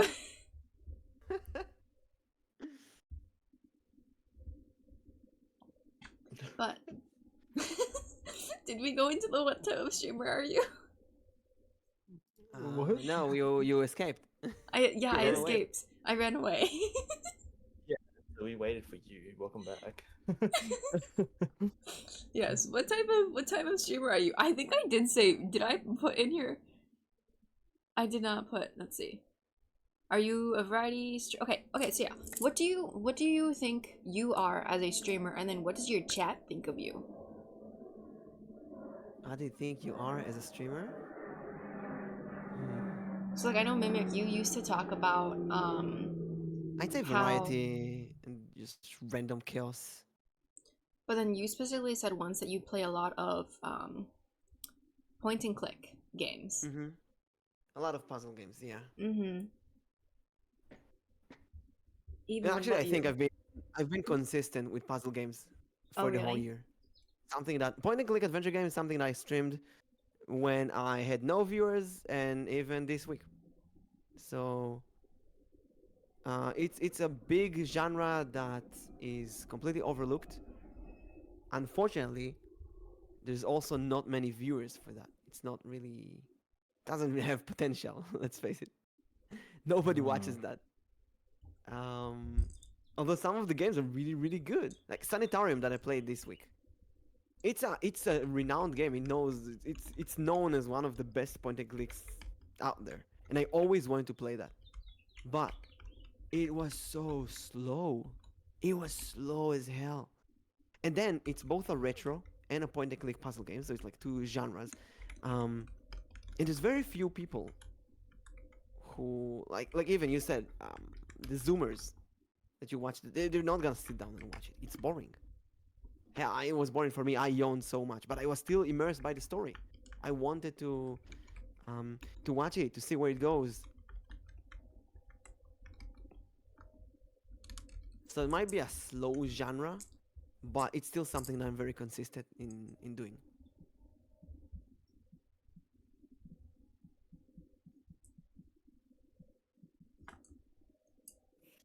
Yeah, because I think like at least like you go back to the genre or anything, but for me, like as a streamer, I would consider myself a variety streamer where it's like I do play multiple different games, but like as weird as it sounds, I like to describe myself as a hangout space instead of a Mhm. streaming space because it's more so like my game's always changing. My game's always different.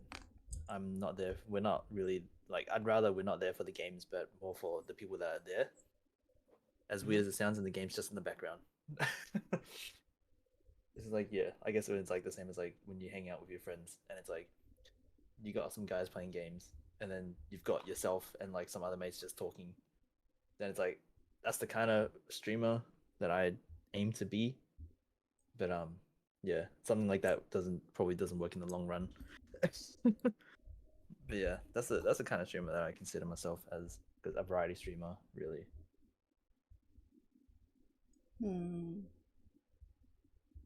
So it's like So- just chatting with a game in the background. Yeah, essentially, I'm a just chatting streamer with a game in the background. So with that kind of attitude, you should get games, for example, that have no important story because you want to be with chat. I felt like games when I play that have important story, or or just voice acting or a lot of lines, then it's harder to keep in touch with chat. Hmm. But then games that no text basically, it was easier to talk with chat at the same time. Yeah. Mm. Yeah. Is there any games that you feel like did a better job at that or a worse job? See, that's the thing, because like there was a time period where I'd be playing a lot of Apex with another person, and then that doesn't work as well. Like for me, collabs is hard for me because I feel like I'm not talking to the chat as much, Mm-hmm. and it's just like I feel bad for not being able to talk to the chat. But otherwise, it's like I don't mind playing story-driven games because if I played story-driven games, there's like some people that have been there from the start of the story are also invested in the story, so I can talk to them as well.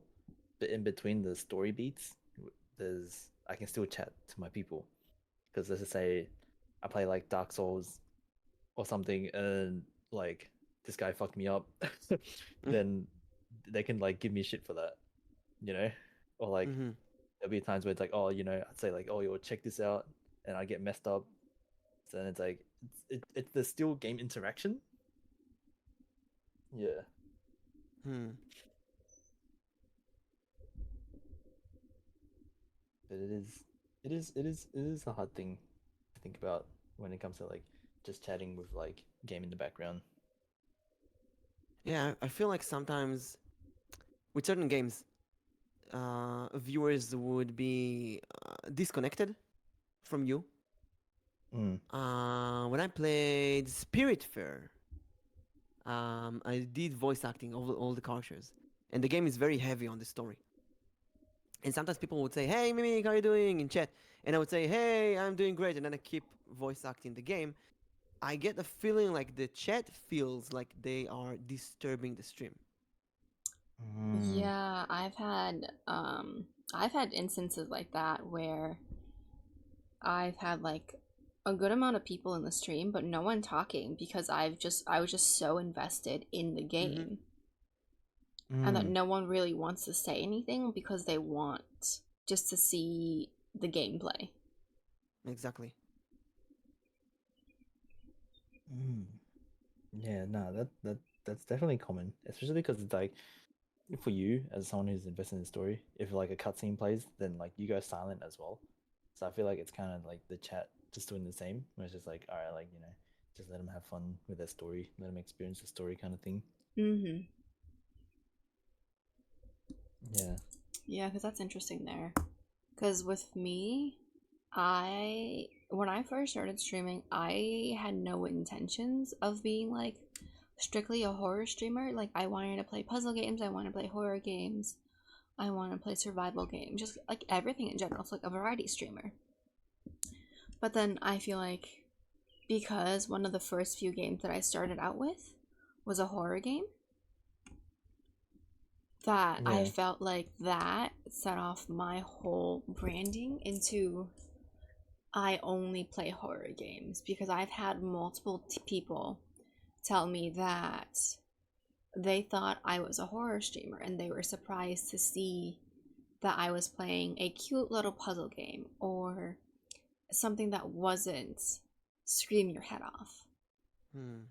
And then my response to that was like, I'm more of a variety streamer, but I do play a lot of horror games. I wouldn't say that I'm a horror streamer. But I feel like it's gotten to a point where if I look at all of my Steam games, 75% of my games are all horror games. So it questions my own branding of like, if more than half of my games are horror games, what kind of streamer am I? You gotta find that person and apologize to them now. It's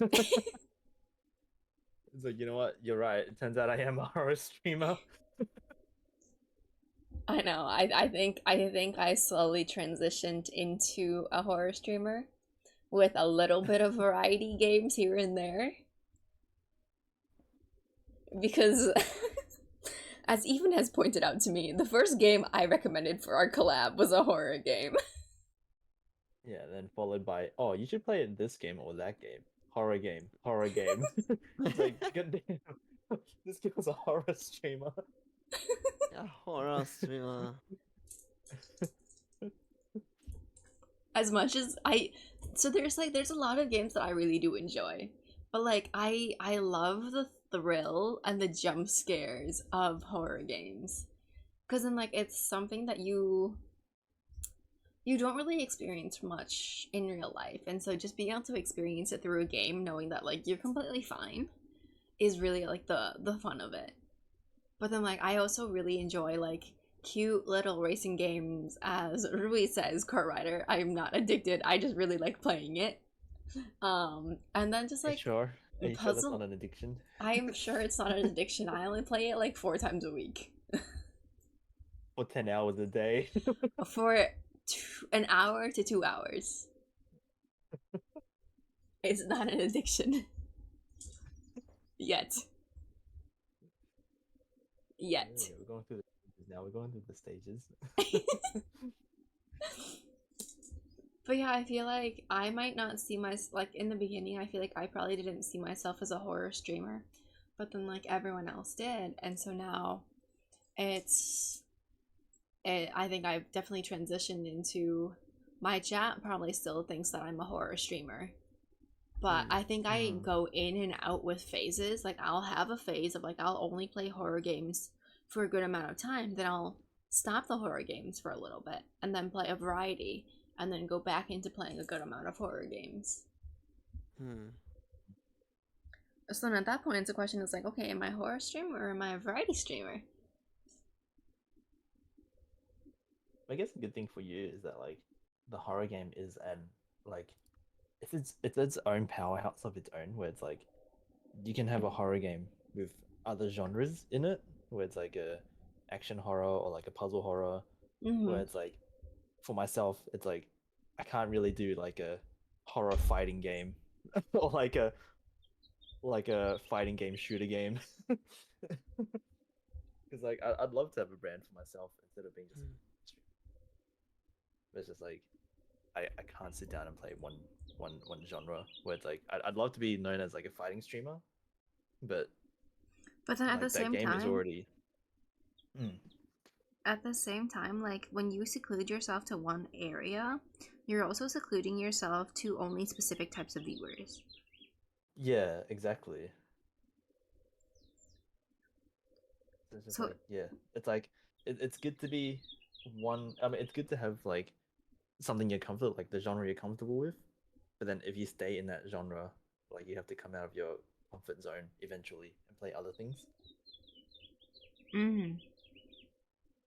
Because I think it's like, I think that's like why I like come and go with like horror. Like I'll play it for like a good while, and then I'll take a little break from it, and then I'll play other games, and then I'll come back, and it's just kind of like I'm not secluding myself to only a horror.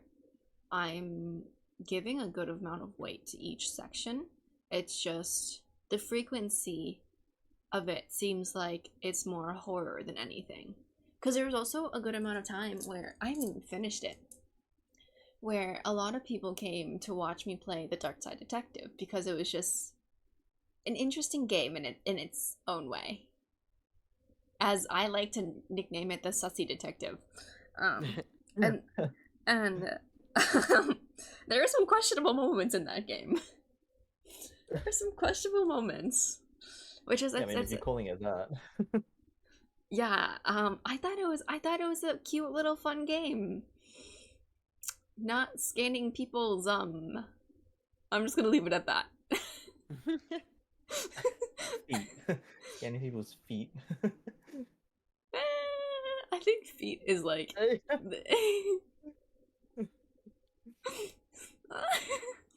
but like there's a good time where like I played that for like a few weeks, because it was a very hard in its own way, easy but hard kind of puzzle game. And then I would mix like maybe one horror game with that, but then I'd play mostly that. And I feel like for myself, I think the people who call me horror streamers are the ones who just happen to watch my horror streams. But I feel like I have a good mix of both variety and horror. But I refuse to play FPS games on stream. there a reason for that though?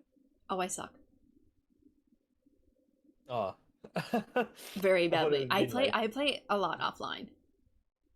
yeah, okay. I'm just really Yeah, I bad. thought it'd be like motion sickness or something, you know. No, okay. So the thing is, like, okay, I've talked about it on stream. Like, with FPS games, I'm really bad.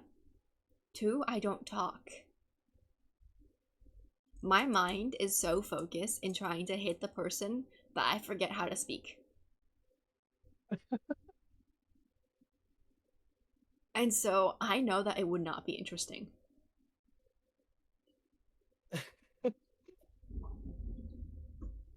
But then I don't know, as weird as it sounds, there could be an audience for that. You think? You think there's gonna be an audience for someone who can't shoot a person and who doesn't speak? No, like legitimately, like there's an audience for that where it's like it works better for girls, okay? But you understand where I'm coming from. It's like, oh, cute girl sucks at video games. Yeah, That's a genre. definitely. That's I actually agree. a genre. It's one of the Really? reason I watch VTubers. Yeah, it's legitimately a genre of like people are attracted to watching like cute streamers being really bad at video games. Like that's a thing. That's an actual thing. I feel like So- I need to test this out now. I feel like I need to test this out now. Then we got another counter. How many kills miss Nyx this stream?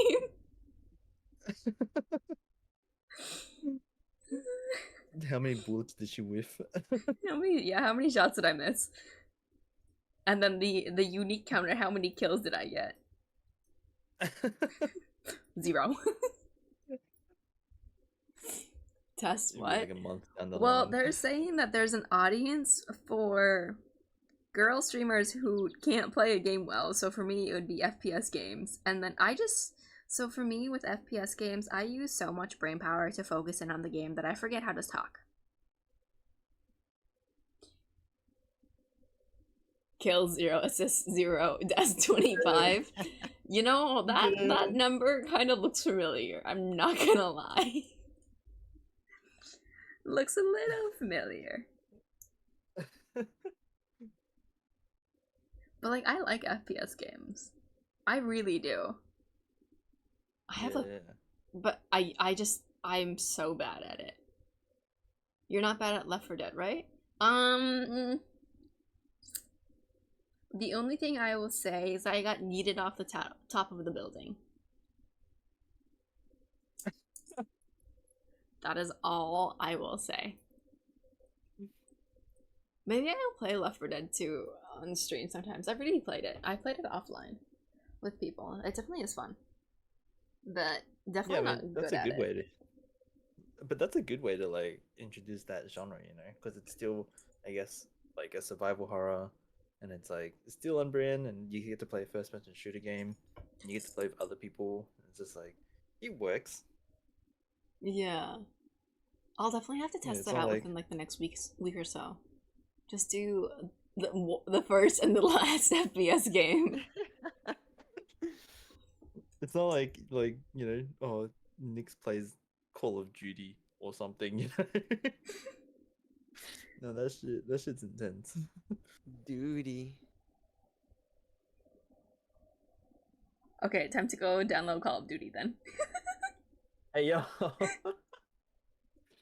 feel like FPS is such a specific genre that you will get maybe, I don't know, easier viewership, but only those who really want FPS. Mm-hmm. By the way, I made it. I made the schedule. You made the schedule? Yes, it's kind of a mess looking at it. So naturally it's harder because it's double the stuff but shorter. So it's really changing your mentality. Each stream should be 2 hours tops. That's it. But every day there's 2 streams. I took exactly the times that ChatGPT told me, which for me is nice. Like Sunday I have 12 p.m., 6 p.m., and then Monday I have 1 p.m. and 8 p.m., and then Tuesday I have 5 p.m., 11 p.m., so it's gonna be a night stream. And then Wednesday I have 12 a.m. and 6 p.m., and then Thursday 3 p.m., 9 p.m., Friday 2 p.m., and Saturday 4 p.m. Every day is a single time. There's no single day that repeats. Um, and that also makes you wanna consider which categories to put every time. Like I naturally attracted to putting gaming games at the evening and non-game stuff in the afternoon. How will it actually work? What will it actually do? I don't know. I'll report back next week. But it's an interesting concept. It's really interesting. It is. Maybe if this week goes by really well for you, you're gonna have ChatGPT making your schedule every week. I wonder, I'll even just- at that yeah. point, like if it's gonna give you a different schedule every single week too. Mm. Oh, also we should consider that ChatGPT is only updated to up to 2021. So I don't know. 2 years What is, later, I don't know if it matters. What were you gonna ask, what Steven? is this thing that you guys keep referring to? Oh, ChatGPT. Just Google it. I've never. You can ask it whatever, and it give you pretty good answers for stuff. Okay. Huh. That's I interesting. Yeah, I've remember never seen it. we were using it a while ago for one of our guests to just like make an introduction, or wasn't it make a lore? Mm-hmm. Yeah. Make lore, yeah. Honestly, Oh. for me, it was very accurate. Hold on, I can probably pull it up. I can pull it up and read what the lore was for that. Which episode was it? Episode 6.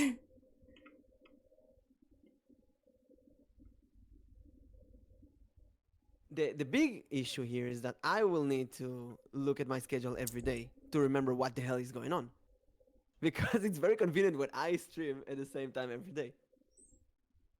But now it's kind of a chaos. Oh my gosh, I'm reading this again. It's so... Oh my gosh. Do you guys want to hear it? Yeah. Yeah, I want to hear it. Okay, The okay. voice acting, the dramatic narrator voice acting. Oh my gosh. It's not going to be dramatic at all. But we had ChatGPT write up my lore based off of what Mimic had typed in. And so, in the mystical realm of the forest, there once lived a mischievous and curious elf named Nyx Oleander. She was known for her playful nature, her love of exploration, and her deep connection with nature. But one day, while venturing into a particularly dense thicket, Nyx stumbled upon an ancient mushroom. Little did she know, the mushroom was cursed by a powerful sorcerer who resided in the nearby mountains. As soon as Nyx touched the mushroom, she was transformed into a tiny, mushroom-shaped like creature. At first, Nyx was devastated by her new form. She could no longer explore the forest as she once had and was at the mercy of the wind, which could easily blow her away. I think this came in from the day before when I actually was blown away by the wind, which is why we put that there. However, she soon discovered that her new form had a unique advantage. She could blend in with the forest and observe creatures that lived there in a way she could never before. Despite her tiny size, Nyx had a big personality. She had an adorable gremlin-like voice that made her endearing to all who encountered her. And she had a habit of misspelling people's names, but was always eager to make new friends. Nyx loved all things cute and was particularly fond of flowers and other plants. She often spent her time helping the forest creatures, tending to their gardens, and enjoying learning about different plant species that thrive there. One day, there's more.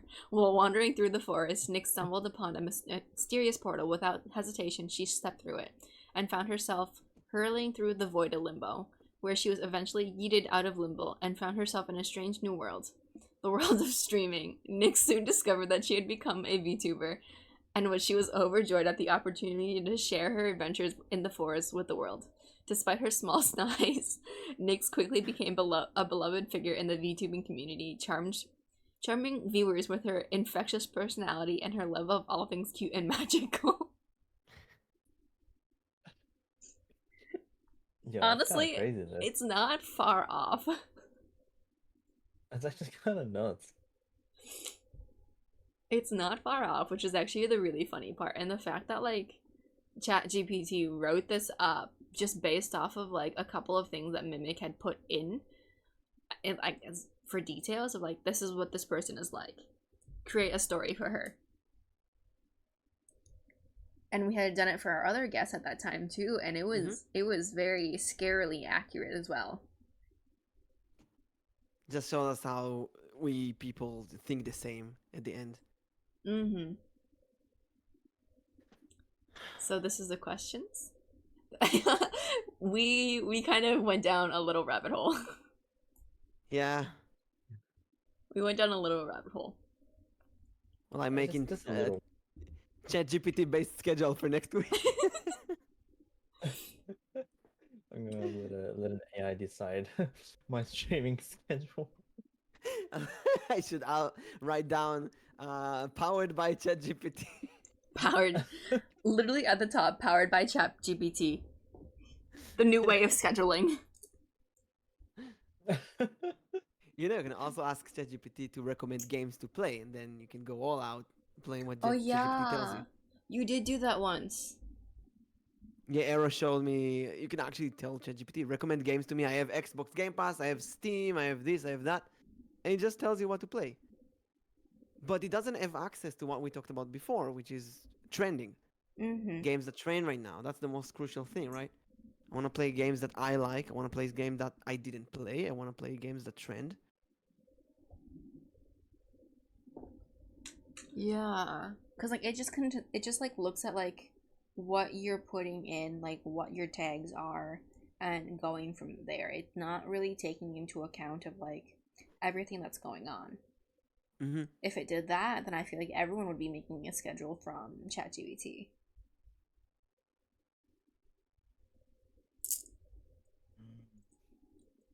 It does get a lot of creativity out of me.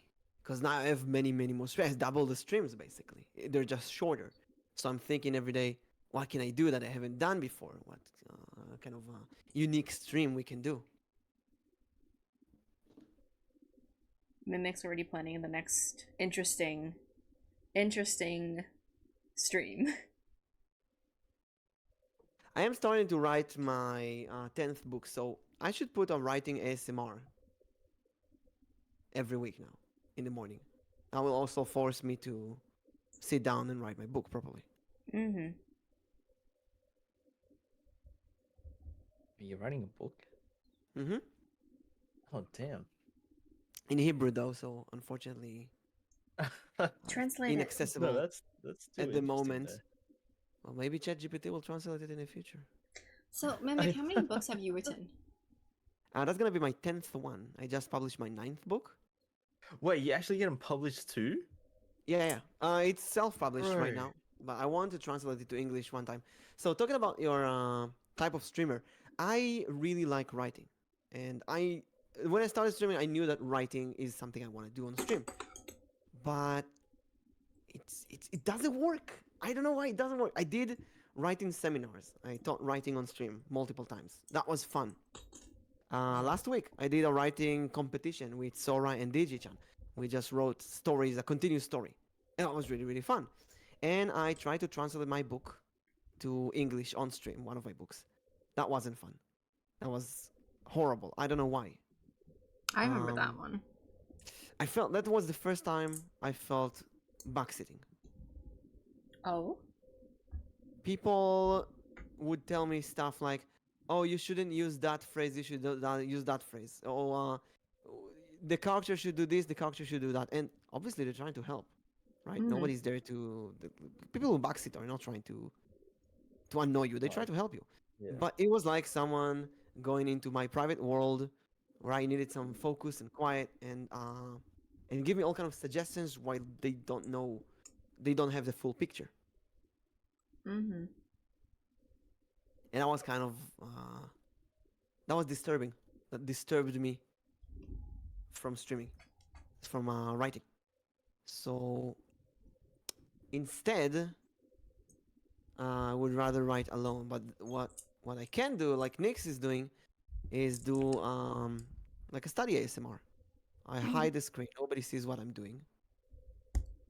Don't need to show it to anyone.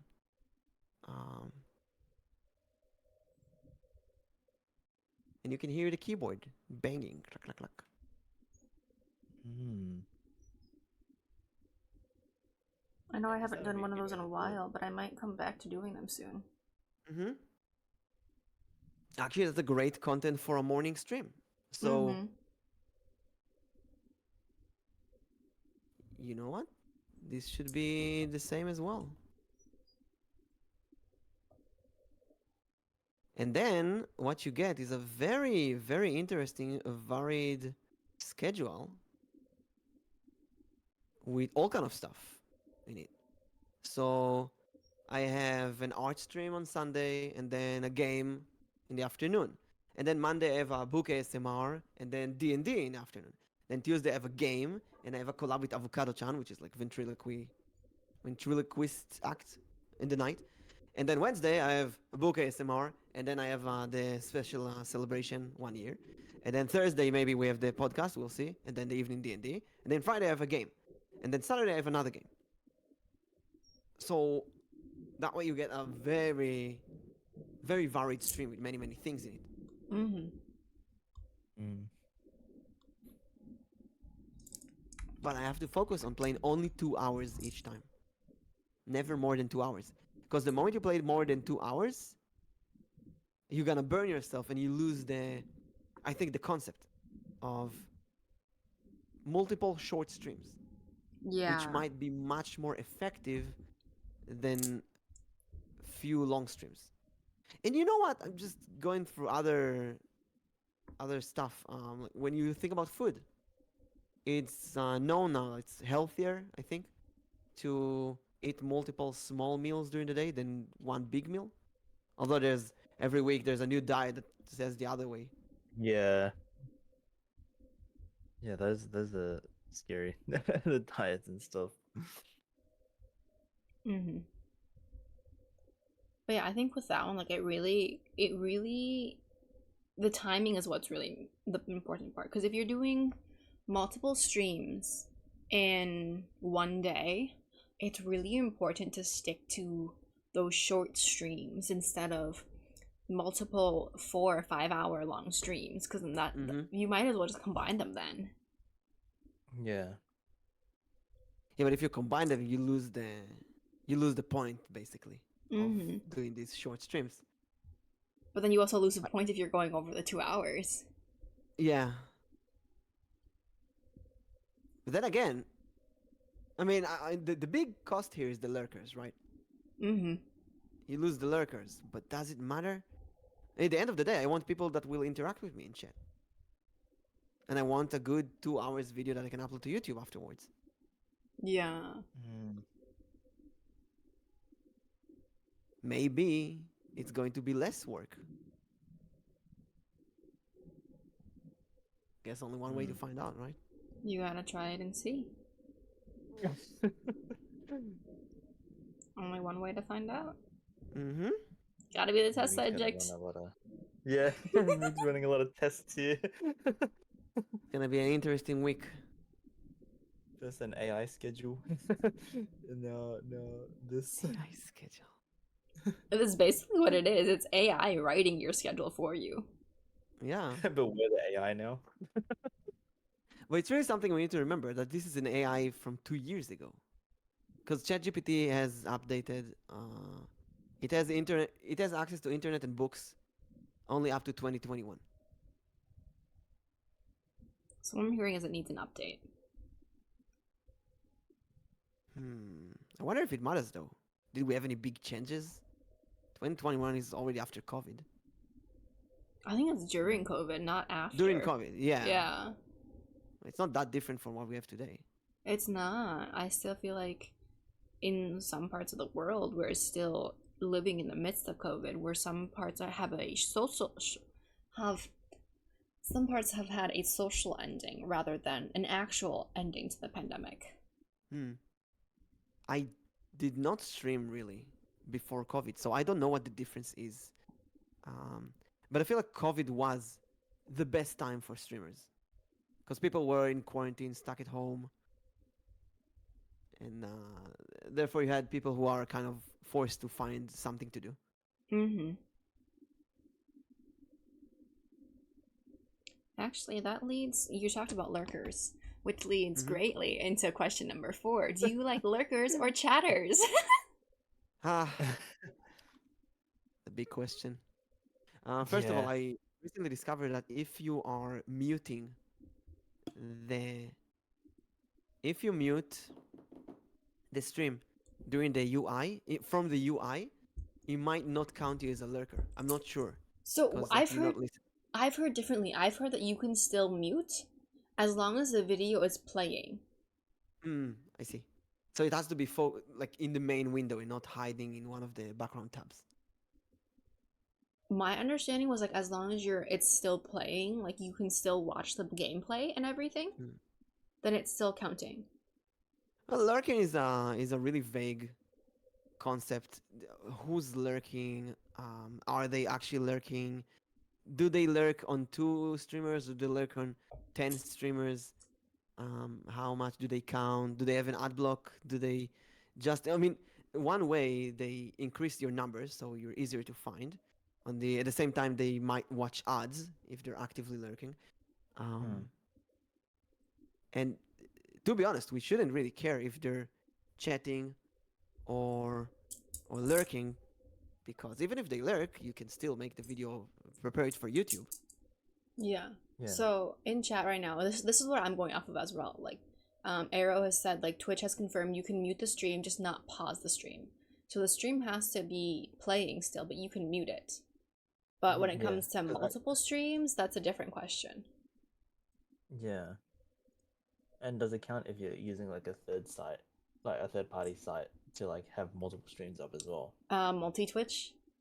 Yeah, yeah. So if you're using that, does that count as well? I don't know. Yeah, it should count. It should count. From my experience with multi-Twitch, I always use it now. Now I never just pin the Twitch of my partner, of my collab partner. I always pin a multi-Twitch, so people can watch both of us, and we don't steal the viewers from each other, basically. Because one of the worst experiences I had with collabs is my collab partner being more popular than me, and everyone is on their stream, even my viewers. And this could be for all kind of reasons. Maybe I'm lagging a bit. Maybe my sound quality is bad right now. Could be really a million reasons. But it's just, it feels terrible that they have 20 viewers and you have 4 viewers. Yeah. If I use multi-Twitch, we usually both have the same number, which is great.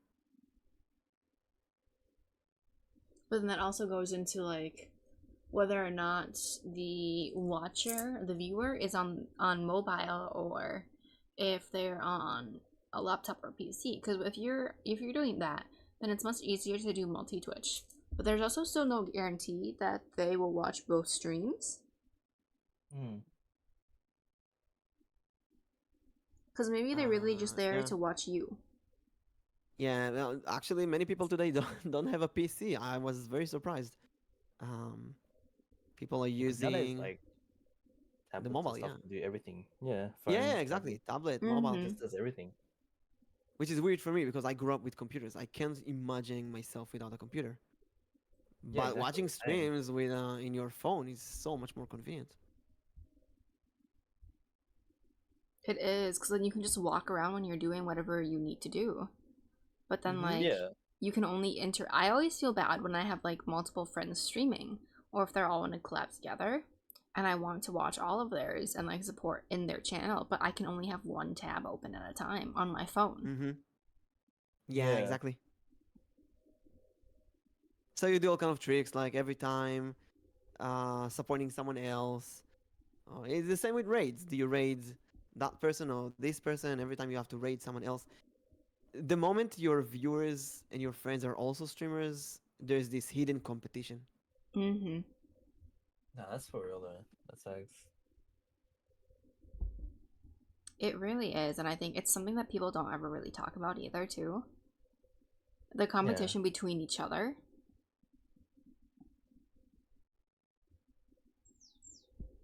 Which is definitely interesting in its own way.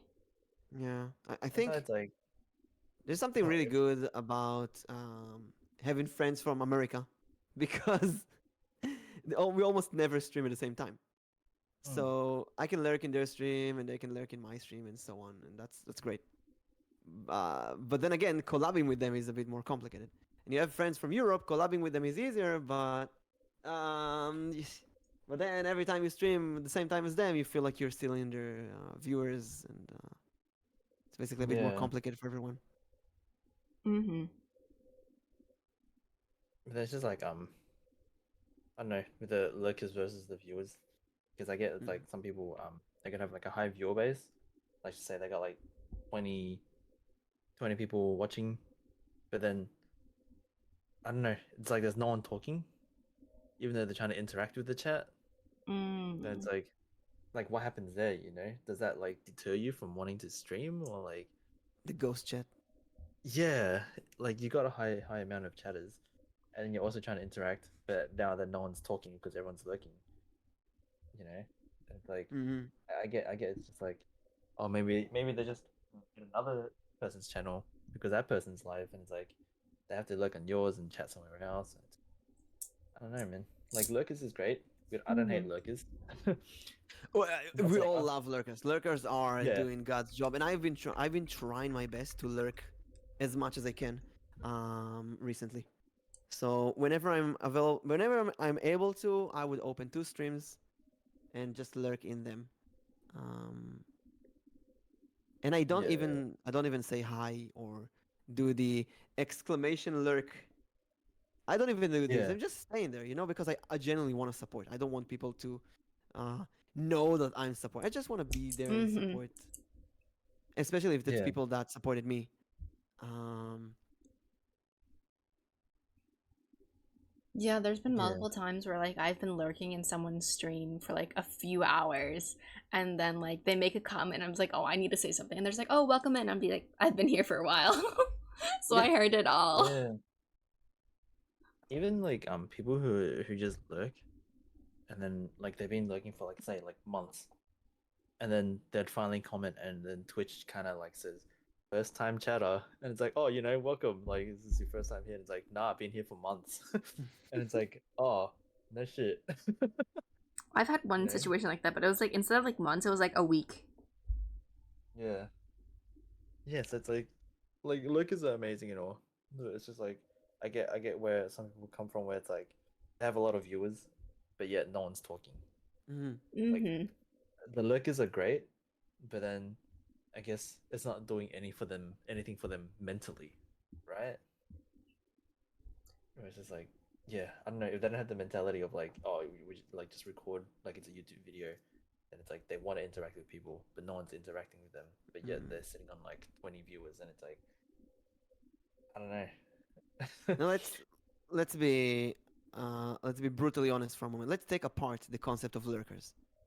So a lurker sits down in your stream, and they go do something else. They run, they do work, or maybe they go out, but they keep the stream open. Mm-hmm. There's two types of lurkers. There's the lurkers who like I'd say active lurkers. Maybe they're doing a work but and listening to the stream in the background. I don't know if they're lurkers. They're in the stream. They just don't write right now. And then there's the lurk.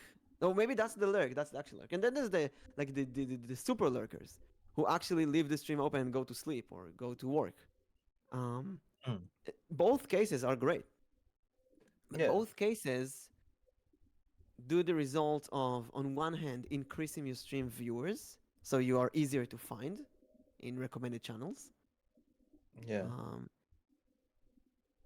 on the other hand, it's weird because if they're lurking, they don't speak in chat, so you have a ghost chat. So you talk to yourself like in a YouTube video, and then you constantly have to switch back and forth between the streamer who's talking to the chat and the recorder who's recording for the future viewers. It's like I need a diagram for this.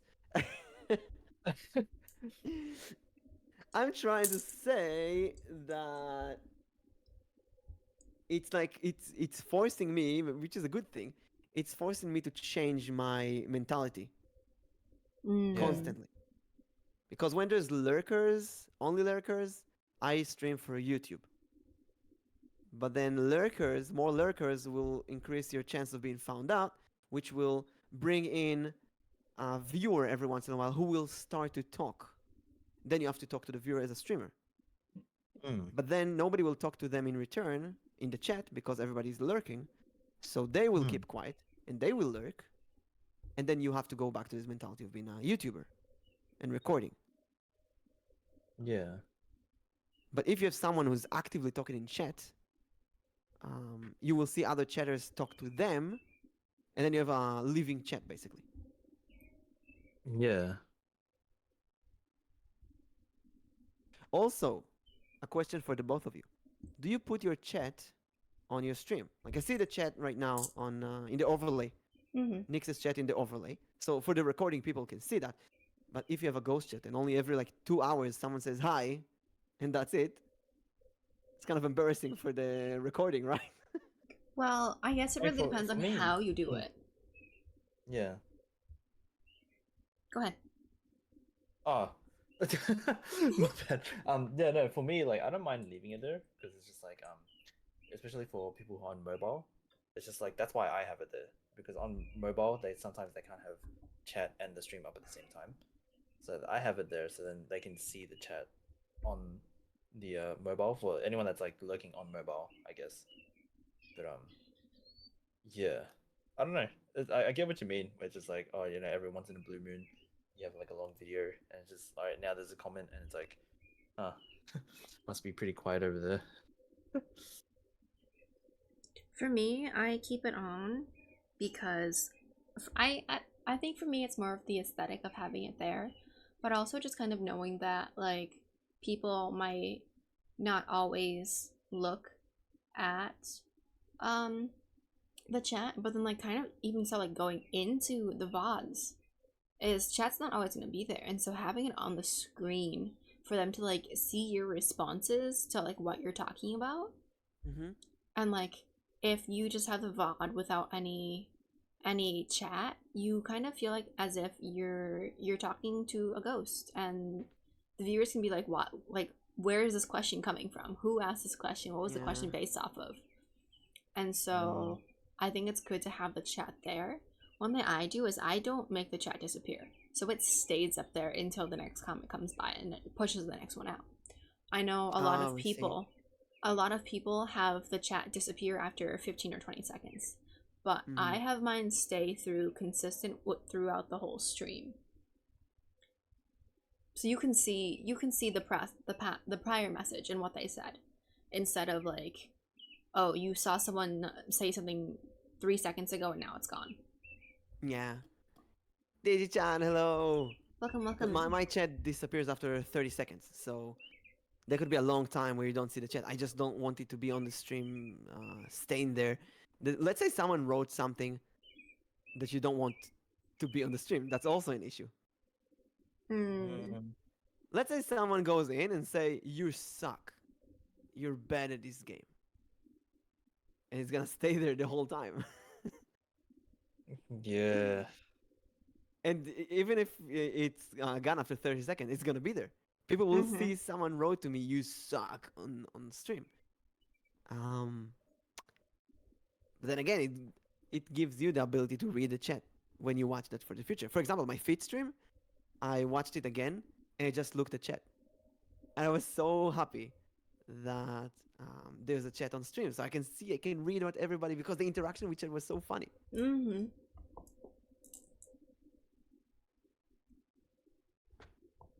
But yeah, I feel like for me too, like the spot where I have my chat is so small, and with me streaming at 4080p, it doesn't matter because people can't read it anyways. It's really just there to be there. And the Pokemon community game just blocks half of your chat anyway. Yeah, and so like if there's any hate comments, you know what? It gets pushed out either way. 5 minutes later, it gets pushed out.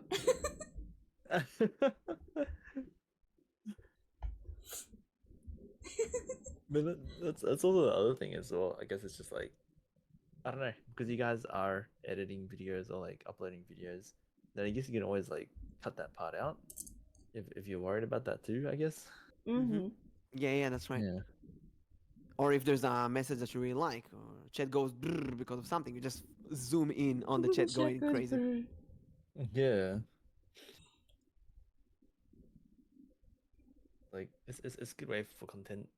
So if depending on like what kind of content you're looking to make as well, Mm-hmm. with like your reaction and chat's reaction.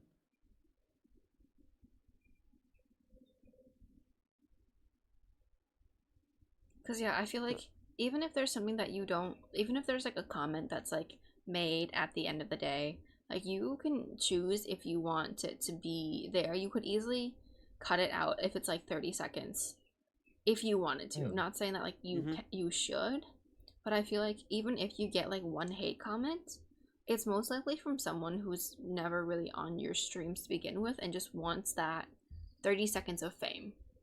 Yeah. Because like your Or viewers even know. let's say someone wrote something against Twitch terms of services. You don't want it to be there. You don't want it to appear Mm-hmm. at all. Like no matter what someone says, like if it's something that you really don't like and it's something that you um don't want in the VOD, it's something you can always edit out. Mm-hmm. And so having chat on the screen for me personally is not bad at all.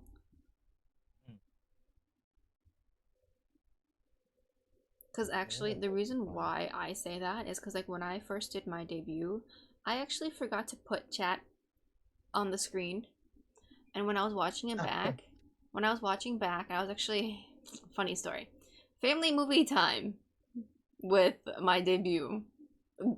I was cringing the whole time. But one comment that my dad had made was, are they chatting to you? Is there something that they like? Are you reading something? And I was like, oh yeah, I forgot to put it on here. But in a few minutes, you'll see that there is a chat. And so I think after that moment, like when my dad had asked me like, are there people talking to you? And I was like, yeah, there are. It's just you can't see it on the screen right now. Mm. And so I remember that, when I yeah go. And so like that in itself kind of made me like remember like, okay, always have chat on the screen because I people remember will when always be lost. when I started streaming, I read this. I saw this suggestion that if you have a ghost chat, talk to yourself like there is 1,000 people watching you, and I did that. And then one day, some random viewer came to me on Twitch and asked me, "Are you streaming in multiple places? Because I don't see anyone. Who are you talking to?" And I was like, "Being cut naked." And I know that you've mentioned that so many times, but I don't think I have the capabilities to like pretend I'm streaming to 1,000 people because that It's in really itself hard. it takes so much brain power. Mm-hmm. And then if someone real talk to you, you're confused for a moment. You go, "Oh, wait, there's real people here. What's going on?" It's like this display just became real, and now it's like dealing with ghost chat. It's like playing make believe. You're in your own room. You're playing, I don't know, pirates and cowboys with yourself. You talk to yourself. You sing to yourself in the shower. It's kind of like that. But then someone comes in, like they open the door. Hey, hello, surprise! You're not alone. I've been watching you this whole time. Been here the whole time, saw every single thing in the play down. And maybe the trick is to talk to them just like you've been talking to the people before that. It's no different. Surprise attack! What the fuck are you doing?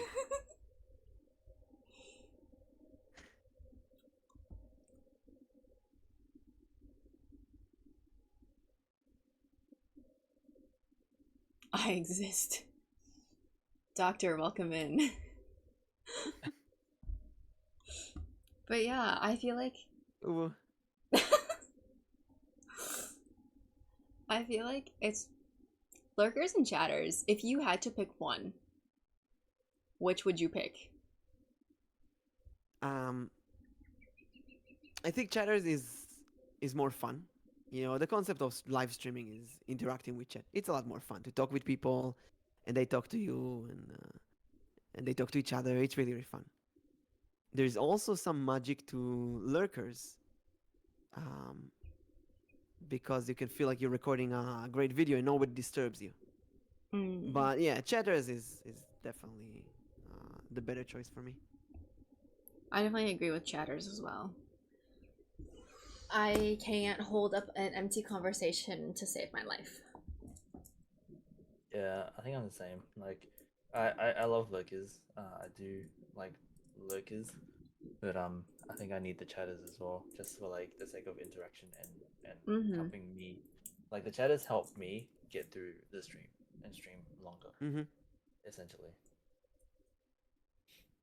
This is an off topic, but this came to me recently. Bot chatters. Bot chatters. I've encountered one, and that was very strange.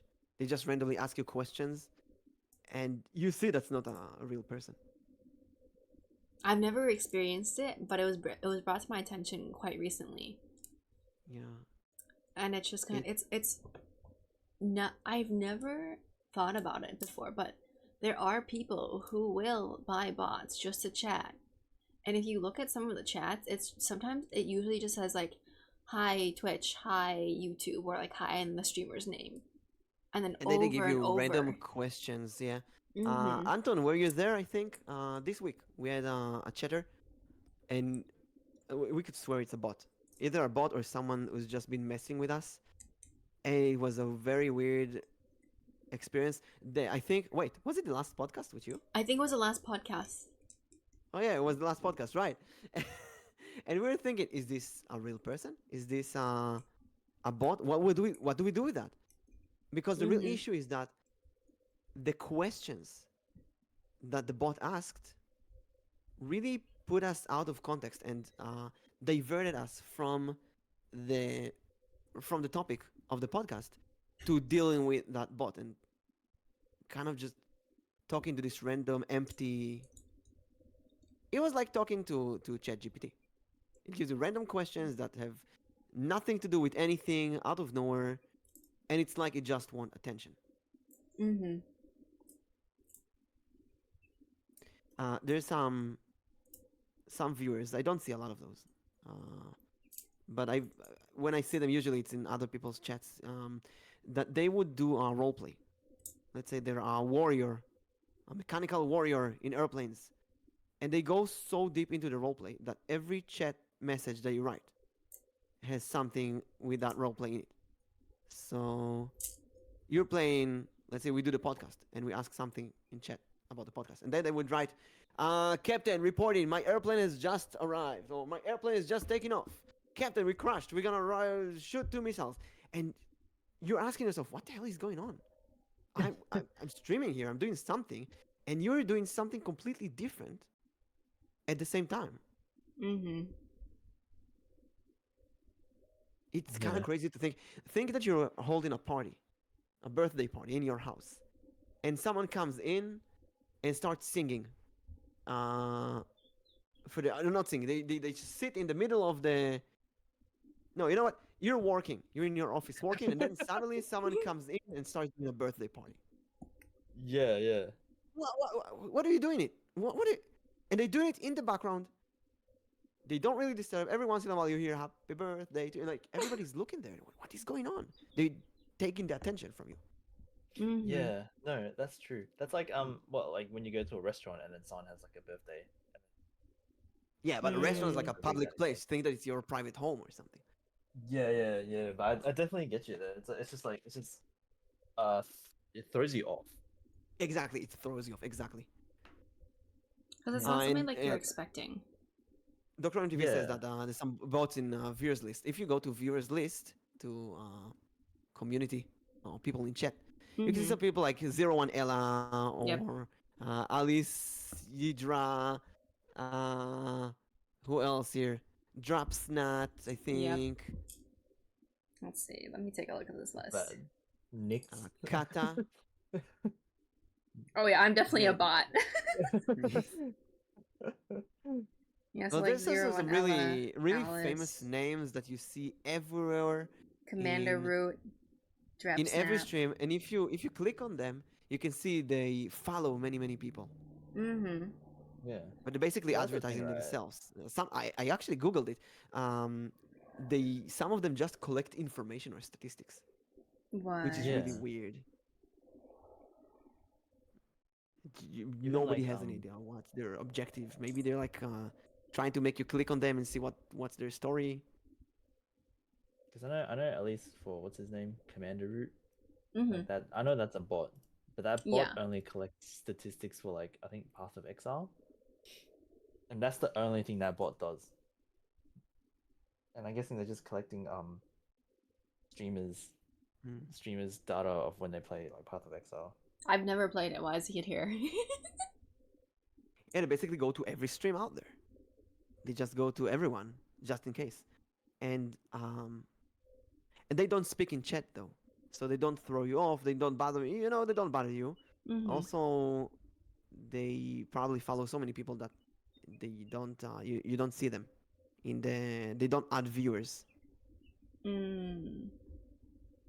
Yeah, because like sometimes like I'll start a stream and then I'll see the list jump up to 3 and then down to 1, and it's like I open it and it's just bots instantly. I'm just like, okay, that's fine.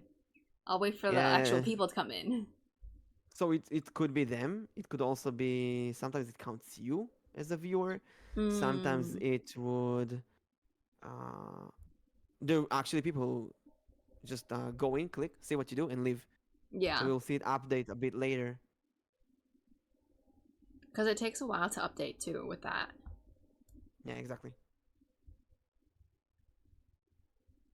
But yeah, bots that chat are interesting. Actually, I have this stems from another question. Have you guys ever been? In love. That's one.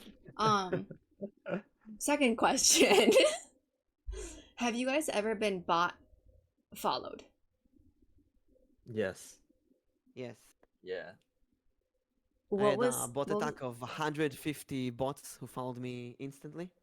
Mm, And Arrow in a nutshell was in my chat. Instantly send me a DM on Discord. Keep streaming. I'm taking care of that, which is uh, the best mod reaction ever. And he gave me a timestamp. He gave me a website, so I can use it later to delete all of them. And the website, you just mark all the people who follow you from one certain time, and it automatically blocks them.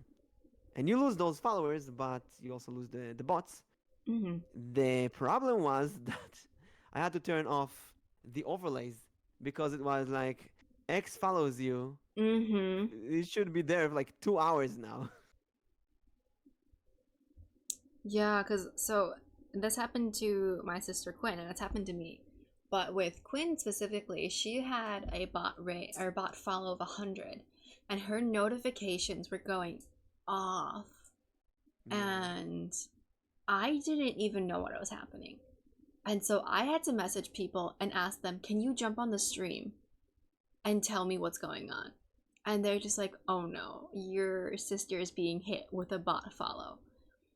And basically what I was told, and correct me if I'm wrong, is people will buy bots to your channel to get you banned or blocked from Twitch. Yes and no. Like, I've had my old channel where I used to stream on. I had to delete that. I deleted that myself because I had a friend who like bot followed me, and it boosted my followers. I didn't get banned though because like I kept that account for like another 2 weeks. But for me, I got rid of it because it felt weird and it felt wrong and it felt cheated. But I know the main use of the bot follower is to try to get people banned. Mm-hmm. Yeah, That's one I know use, that much. and the bot that followed me specifically had a name that if I Google that, I get to their business website and such. For What? buy more Whoa. followers and such. So that's also Oh. a way to advertise your services, even though they're illegal. Basically, they like show you, hey, here you can get 150 followers instantly. Follow us right now. And that's illegal on Twitch. I'm not gonna do that. But Yeah. So Uh, Arrow says it was yep. pretty easy, or at least was, to make bot follows. As simple as joining a specific Discord and write something like exclamation follow mimic 10,000. That's so crazy. That was so Mm-hmm. easy. Because I I've really had, hope they took care of that. It's much harder now. yeah, I definitely had one, but I didn't even realize it. And the reason why I didn't realize it was because the follows were distributed throughout the whole entire stream after a raid. And Oh. so it wasn't consistent. It was like every 5 minutes I would get a follow. Every 10 minutes I would get a follow. And you don't know if that's a Mm. bot or not, I see. And I couldn't tell if it was a bot or if it was someone from the raid who is following because they enjoy the content. But it was such a high number of follows that afterwards I definitely found it weird.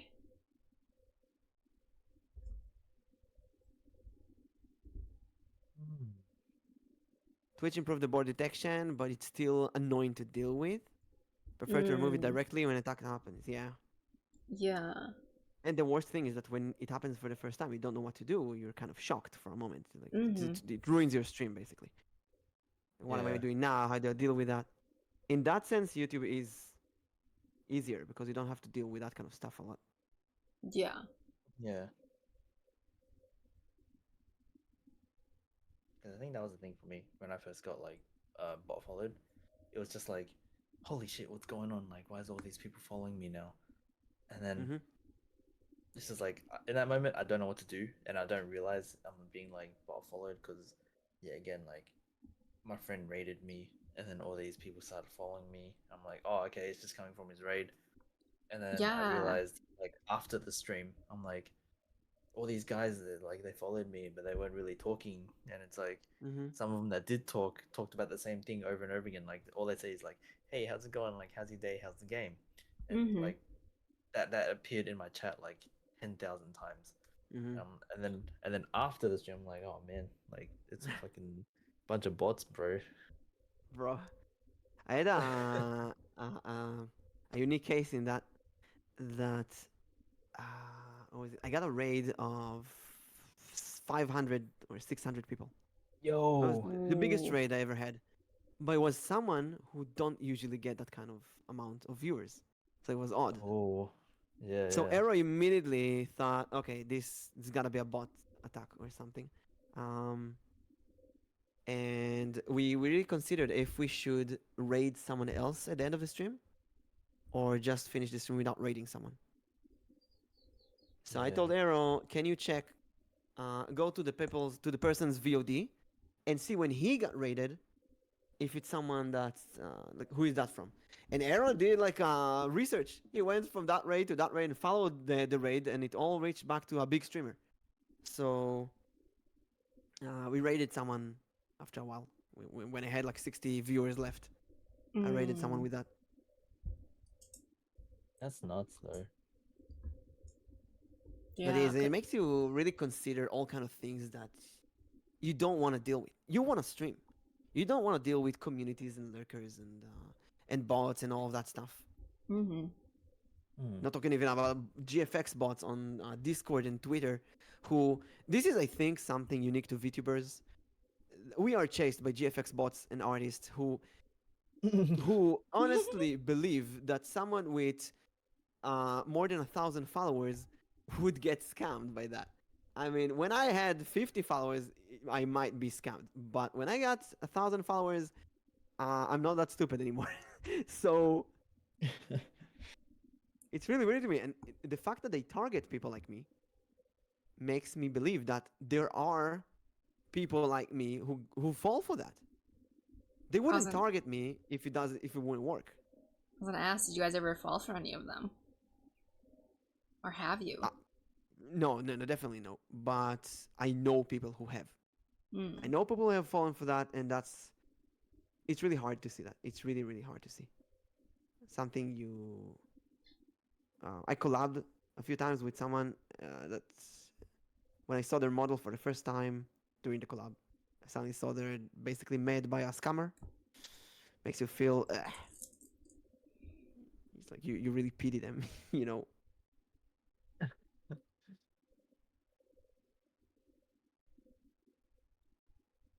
Yeah, it's definitely interesting. Have you guys ever had a GFX box come into your chat? Oh my god, the amount of times I've had that come up to me, and I'm literally sitting there, going, "Oh hey, how's it going?" And then they're like, "Oh, like I'm a GFX. Like, do you need any assets or anything done?" I'm like, "No, I don't need any of it. It's fine." It's like, and Instant then it'd be ban. like, "Oh, that's cool." No, I don't even like. As dumb as it is, I don't ban them because like they are responding to me. So it's an actual person behind that. And I just tell them, like, they probably don't listen to me. I'm like, you Yeah. probably shouldn't be doing this kind of shit. Well, we And, call them bots, but they're basically scammers. Yeah, They're real people, pretty just much. scammers. Yeah. But then, I had someone that was so hilarious. They came to my stream. They did exclamation Discord command. My oh my Discord pops up. god. They join my Discord and start advertising GFX content. Oh my Oh my gosh. god. That's horrible. That was so hilarious. And I think Arrow was there, like, what the hell is going on? Did that person just use the Discord command to get into Discord? Like, it's like breaking into your house. When I've you actually you go out of your house, you park, and they break into your car in front of you.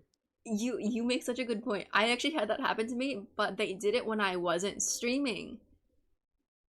Oh, that's so smart. They did it when I wasn't streaming, joined, and then advertised. That's so crazy. I feel like I did some locking maneuvers recently to Discord. I added a prison channel where prison. every person who doesn't choose a role is going into the prison. Oh, I haven't So they chose the role. So you can He's in either prison right now. you can either see the prison channel or the choose a role channel. So you can Let me easily see. go to the choose a role channel, choose your role, and then you're out of prison. But for me, I found it really hard or really annoying to find bots in Discord.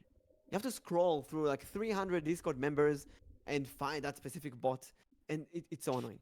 Now I just go to jail and I see I see only the people who didn't choose a role, so it's so easy. Yeah, Nyx. let me go choose a role. I do believe you have a role. I chose a role for you. I was saved. I was Yeah, saved that's- from jail. That's kind of cool because now I can see all the people that are not really active on my Discord. Just joined and muted it. Yeah. Yeah. Funny. That's funny. The jail is definitely smart. It's kind of annoying to set up though. And I did get yesterday a question for someone. What happened to your Discord? Where's all the channels? You see only 2 channels. One of them is no role prison, and one of them rules and roles. Just go and choose a role. That's so But funny. I don't want to write choose a role to get out of prison because I want only people who know how Discord works. I don't want the bots. I want the bots to stay in the prison. And the idea of the prison is that the bots cannot see anyone else other than the people in the prison. So once you choose a role, you're out of prison, and the bots cannot message you. The concept was that a bot cannot come into the server and start messaging all the people in the server, which is a really annoying thing to happen.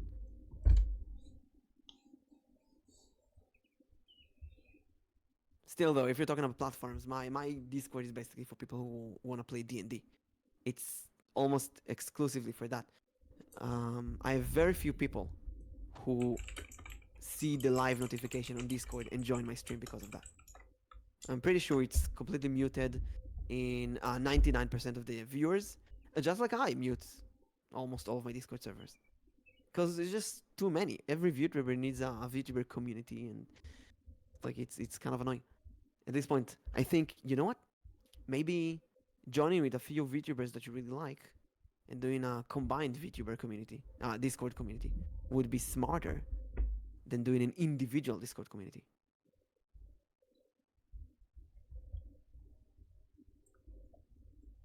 This leads into the next topic, but we're also running out on time.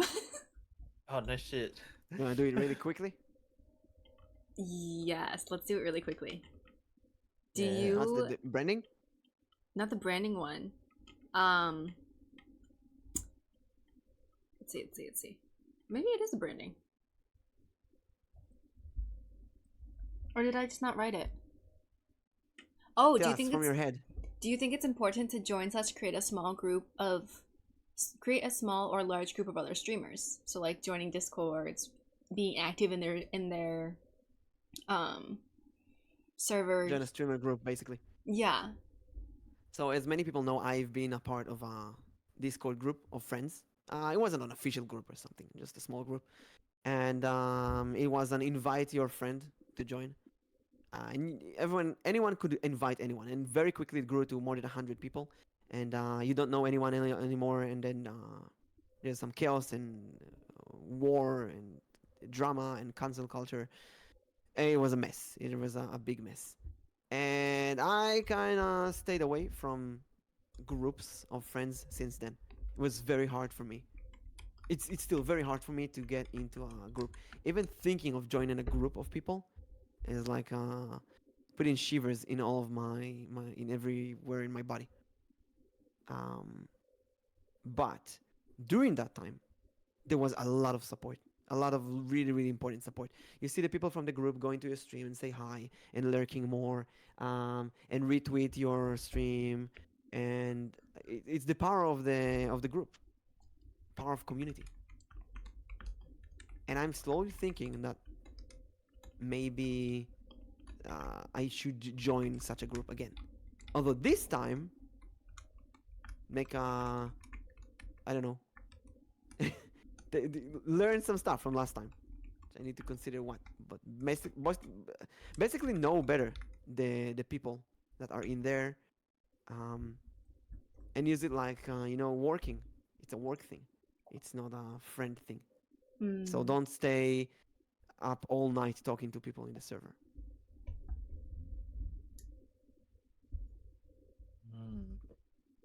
That's an interesting way to put it, because I feel like I have a very small group of I definitely have a very small group of friends that I definitely hang out with and play games with a lot. And for me, I feel like it's like it grew from, it was like it started as a big group, but then like slowly went to like a small group, which I'm completely okay with. But I guess like that kind of like leads into a little sub question of like, do you have your own server, or do you hang out in other people's server? So what's the point of your own server? Yeah. My server is so I can coordinate D&D. Yeah. But then I also use it to advertise when I'm going live. Mm-hmm. And then other people's servers, I have so many servers. I mean, and all of them are the same, you know. All of them have the VTuber channel and the animals channels and the music channel and the art channel, and it's like, what the point if there's so many that are the same basically? It's so full on. Like some channels are like super crazy where it's like, oh yeah, like we have your server, and then you got all like these bots that like do all these things like play games and all that. It's like, god damn, man.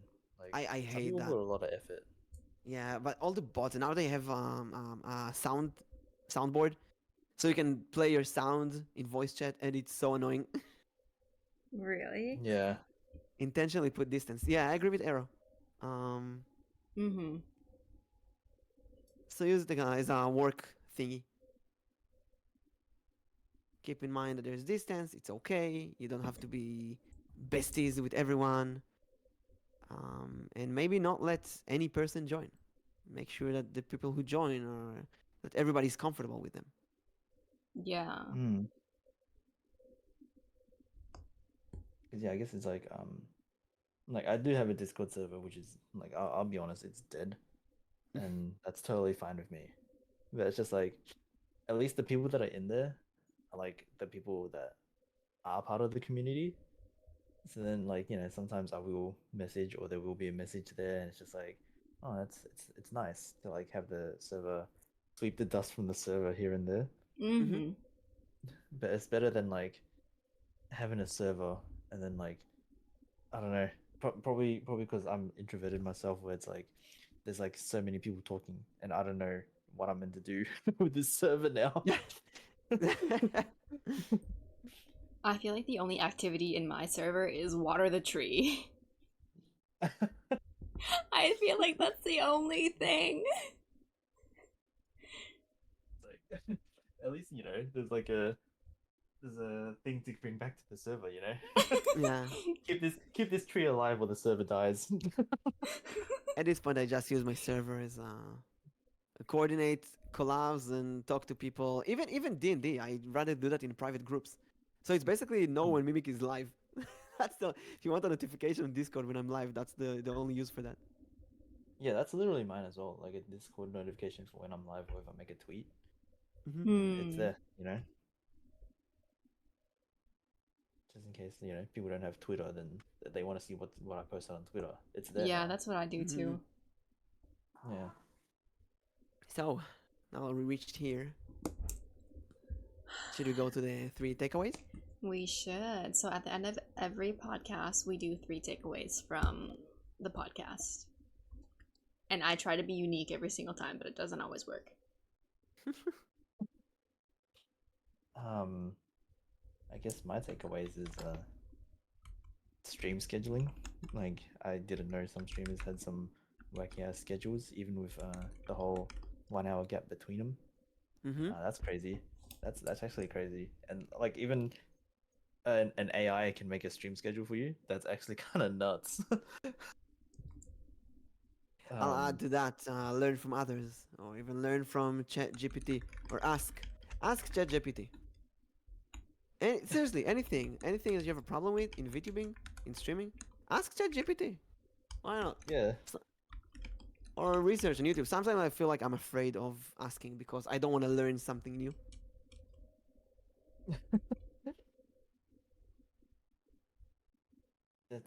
Like the ChatGPT. Like, I didn't know you guys actually used it that much, and it's crazy that how much that AI can actually help you with shit. I use it for the memes, but it's kind of crazy how sometimes the answers are correct. Yeah. But yeah, stream scheduling. It really helped me during this year to be consistent. Arrow converted me. Yes. Arrow is the deliverer, the preacher of the GPT. I'm trying to think.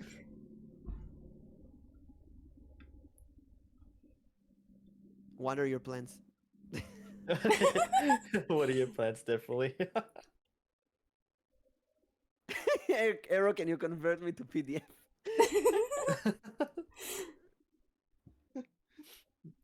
I think for me is play what you want to play.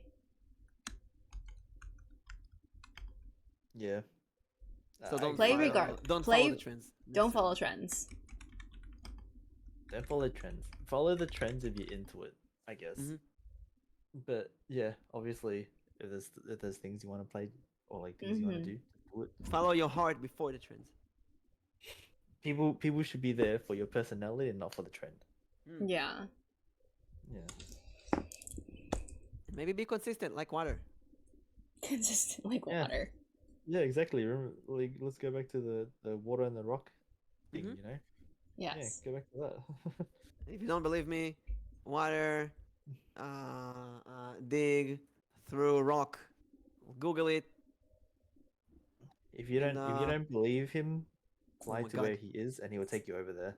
So many pictures. Oh my god.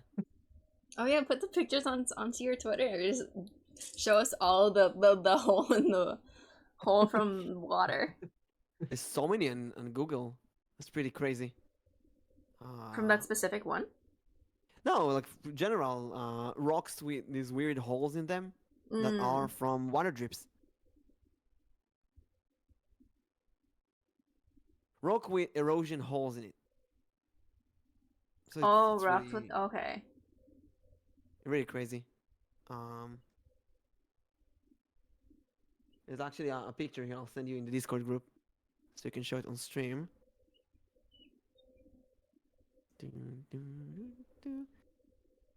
My face So isn't that's savvy enough to do that. water dripping from a tree is digging a hole into this rock for mildly What the interesting reading. hell? That's crazy. That's actually crazy. What the? You And wouldn't that expect takes, the water to do that. yeah, it takes years. This takes really, really, really many, many years. But it happens. The water actually digging through the rock, just Yeah. very slowly. There is so many pictures of that. And it could take, I don't know, tens of years, hundreds of years, thousands of years. So this is what Mimic sent me.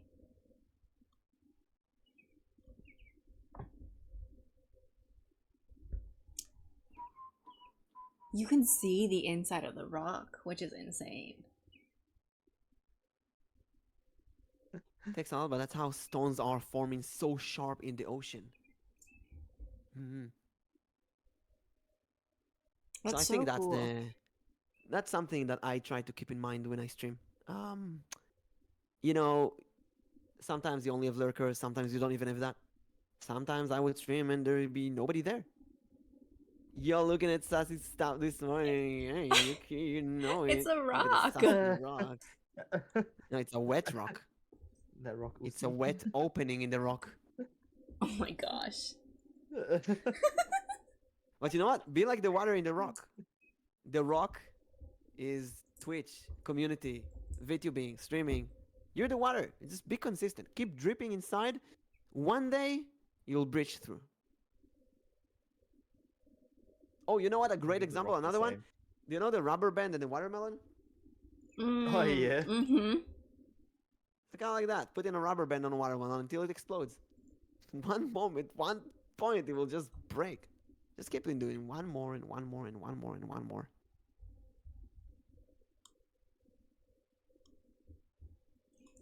Yeah, just be consistent with everything, because eventually all that consistency will get you to a point that you didn't think you would get to before.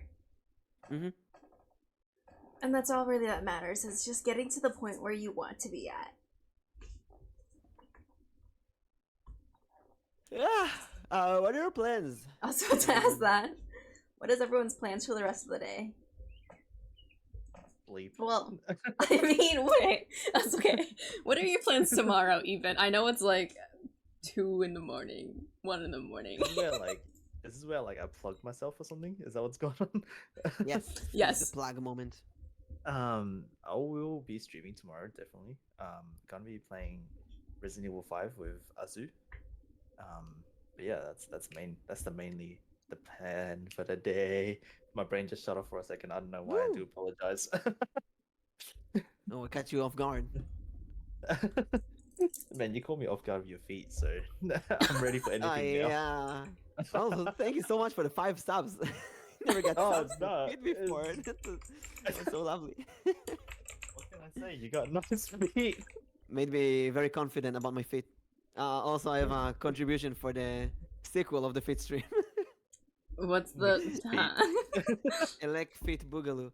And it's gonna be... we're gonna have a collab with someone else. Once I convince Nyx to join me. Or another... Wait, what do you mean? Once you can lock in a schedule. It's already happening. It's already planned. Yeah. Do not contribute to it, please. Says the one who contributed to it. No more contributions. It will lead you gonna to my be- demise. It's more expensive. It's 25% more expensive than the last time. On Saturday, tomorrow, I will try to play I Have No Mouth and I Must Scream, which is a horror game from the 90s. And it's some really horror, creepy stuff. So I don't know how it will go. I trust Anton, who knows the game. And next week is gonna be crazy. We've started the new season of D&D High School, VTube High. Oh. And then we have the 5 Kidneys, the second part of the adventure. And then Wednesday, I have my 1-year streaming celebration. And of Hell course, the Chat GPT schedule. We'll see how it goes. Hey. So we're gonna have more streams, but shorter streams. It's also a good time to ask Nyx. Are we doing the podcast next week on Thursday, as usual? Next week is your week. Yes. I'm good with Thursday. I'm asking if you're I'm- good as well. I'm good with Thursday. Okay, so That I know of. Thursday, 12 p.m. GMT. 7 a.m. CST, usual time. Mm-hmm. And we're gonna have a special guest who we'll announce later. Mm-hmm. And also, oh right, next week there's Honkai 1-1 and Diablo. We're gonna figure out what to do with Yeah. these. Yes, and as for me, I have nothing planned other than going to work for the rest of the day. I Boo. canceled my stream yesterday, but we will see if I will stream anything today. I don't think I will, but who knows? We might not. We will have to wait and see. Depends if I get my work done. She's gonna surprise you. Yes. I like surprises. Surprises are good. We all like surprises. And let me give out a shout out to Mimic. Everyone go follow them if you haven't. That's not your username. It is now. There we go. I almost just typed in Mimic. The one I read it yesterday called me Miss Elbows. Miss Elbows? Miss Elbows. Good morning, Biggie. Miss Elbows. Miss Elbows. Wow. That is the new one. Follow Nyx for the hand cam stream. That is coming soon. I just don't know when. Yo. Hand cam, feet cam. She's gonna do everything. Not Trust feet, her. just hand. Wait, Nyx, if you wear Yes. socks, will you join me in the feet stream? Huh? Will you join me in a feet collab if you wear socks?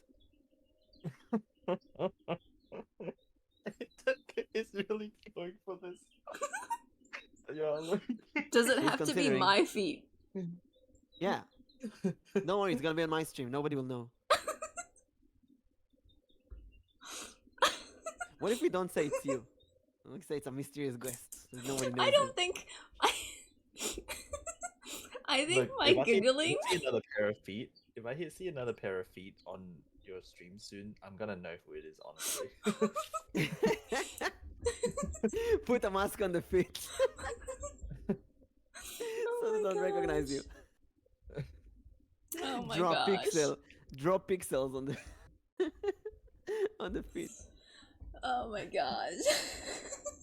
I feel like she really wants to do it. That's the crazy thing. That's why I keep asking. She never said directly no. She's like, she's actually considering if that's a good thing or not. I got so many followers from that fit stream. Oh my gosh. I got subs. I got chat to be engaged the whole stream from start to finish. I feel it'd be know? so cursed. It'd be so cursed. What, it having will. your feet on the stream? Yeah. Wait, wasn't she supposed to be anonymous? How would she get followed? We'll reveal her at the end. They will be surprised. Oh my gosh. Unless I'm muted the whole time, I'm pretty sure I would out myself so quickly. What if you put like Well, a voice changer? Voice changer. Yo. Yeah. I don't have a voice changer. She'll do a voice changer, but then her PNG will pop up in the Fuji. Maybe time for you to draw a new one. Another, just a foot. Just a foot. Just twig feet. I went to silent stream in a viewer chat in voice changer. I said one word. He went high arrow.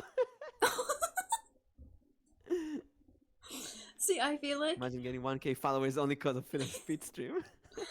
oh my gosh. I would not be ready for that. I am not ready for any of my other goals. I am barely ready for 400 of the hand can stream. He can do it. He got support from everyone. Oh my gosh.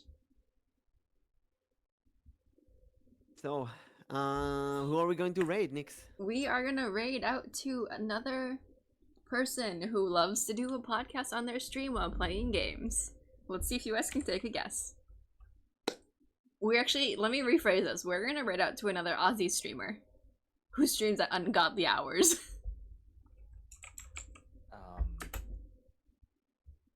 Yes. Let's go. Well, I thought it was an AI this time. Not this time. If I can spell his name, that'd be great. Yes, another Aussie. I think you know who it is. I think you guys know. I'll If I soon can find out. spell, that would be great.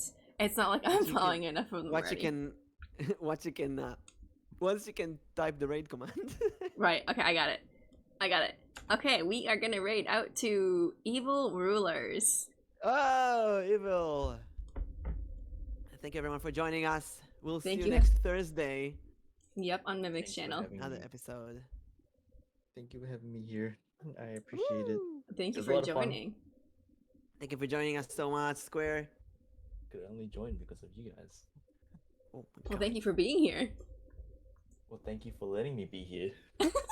And thank you to our chatters and viewers and lurkers and everyone. Thank you so much for joining us. Yes, thank you everyone Love for all of being you. here. And we will see you all next week on Mimic's channel. Mm-hmm. And, Bye. dream of Nyx's fate. Dream of Mimic's feet.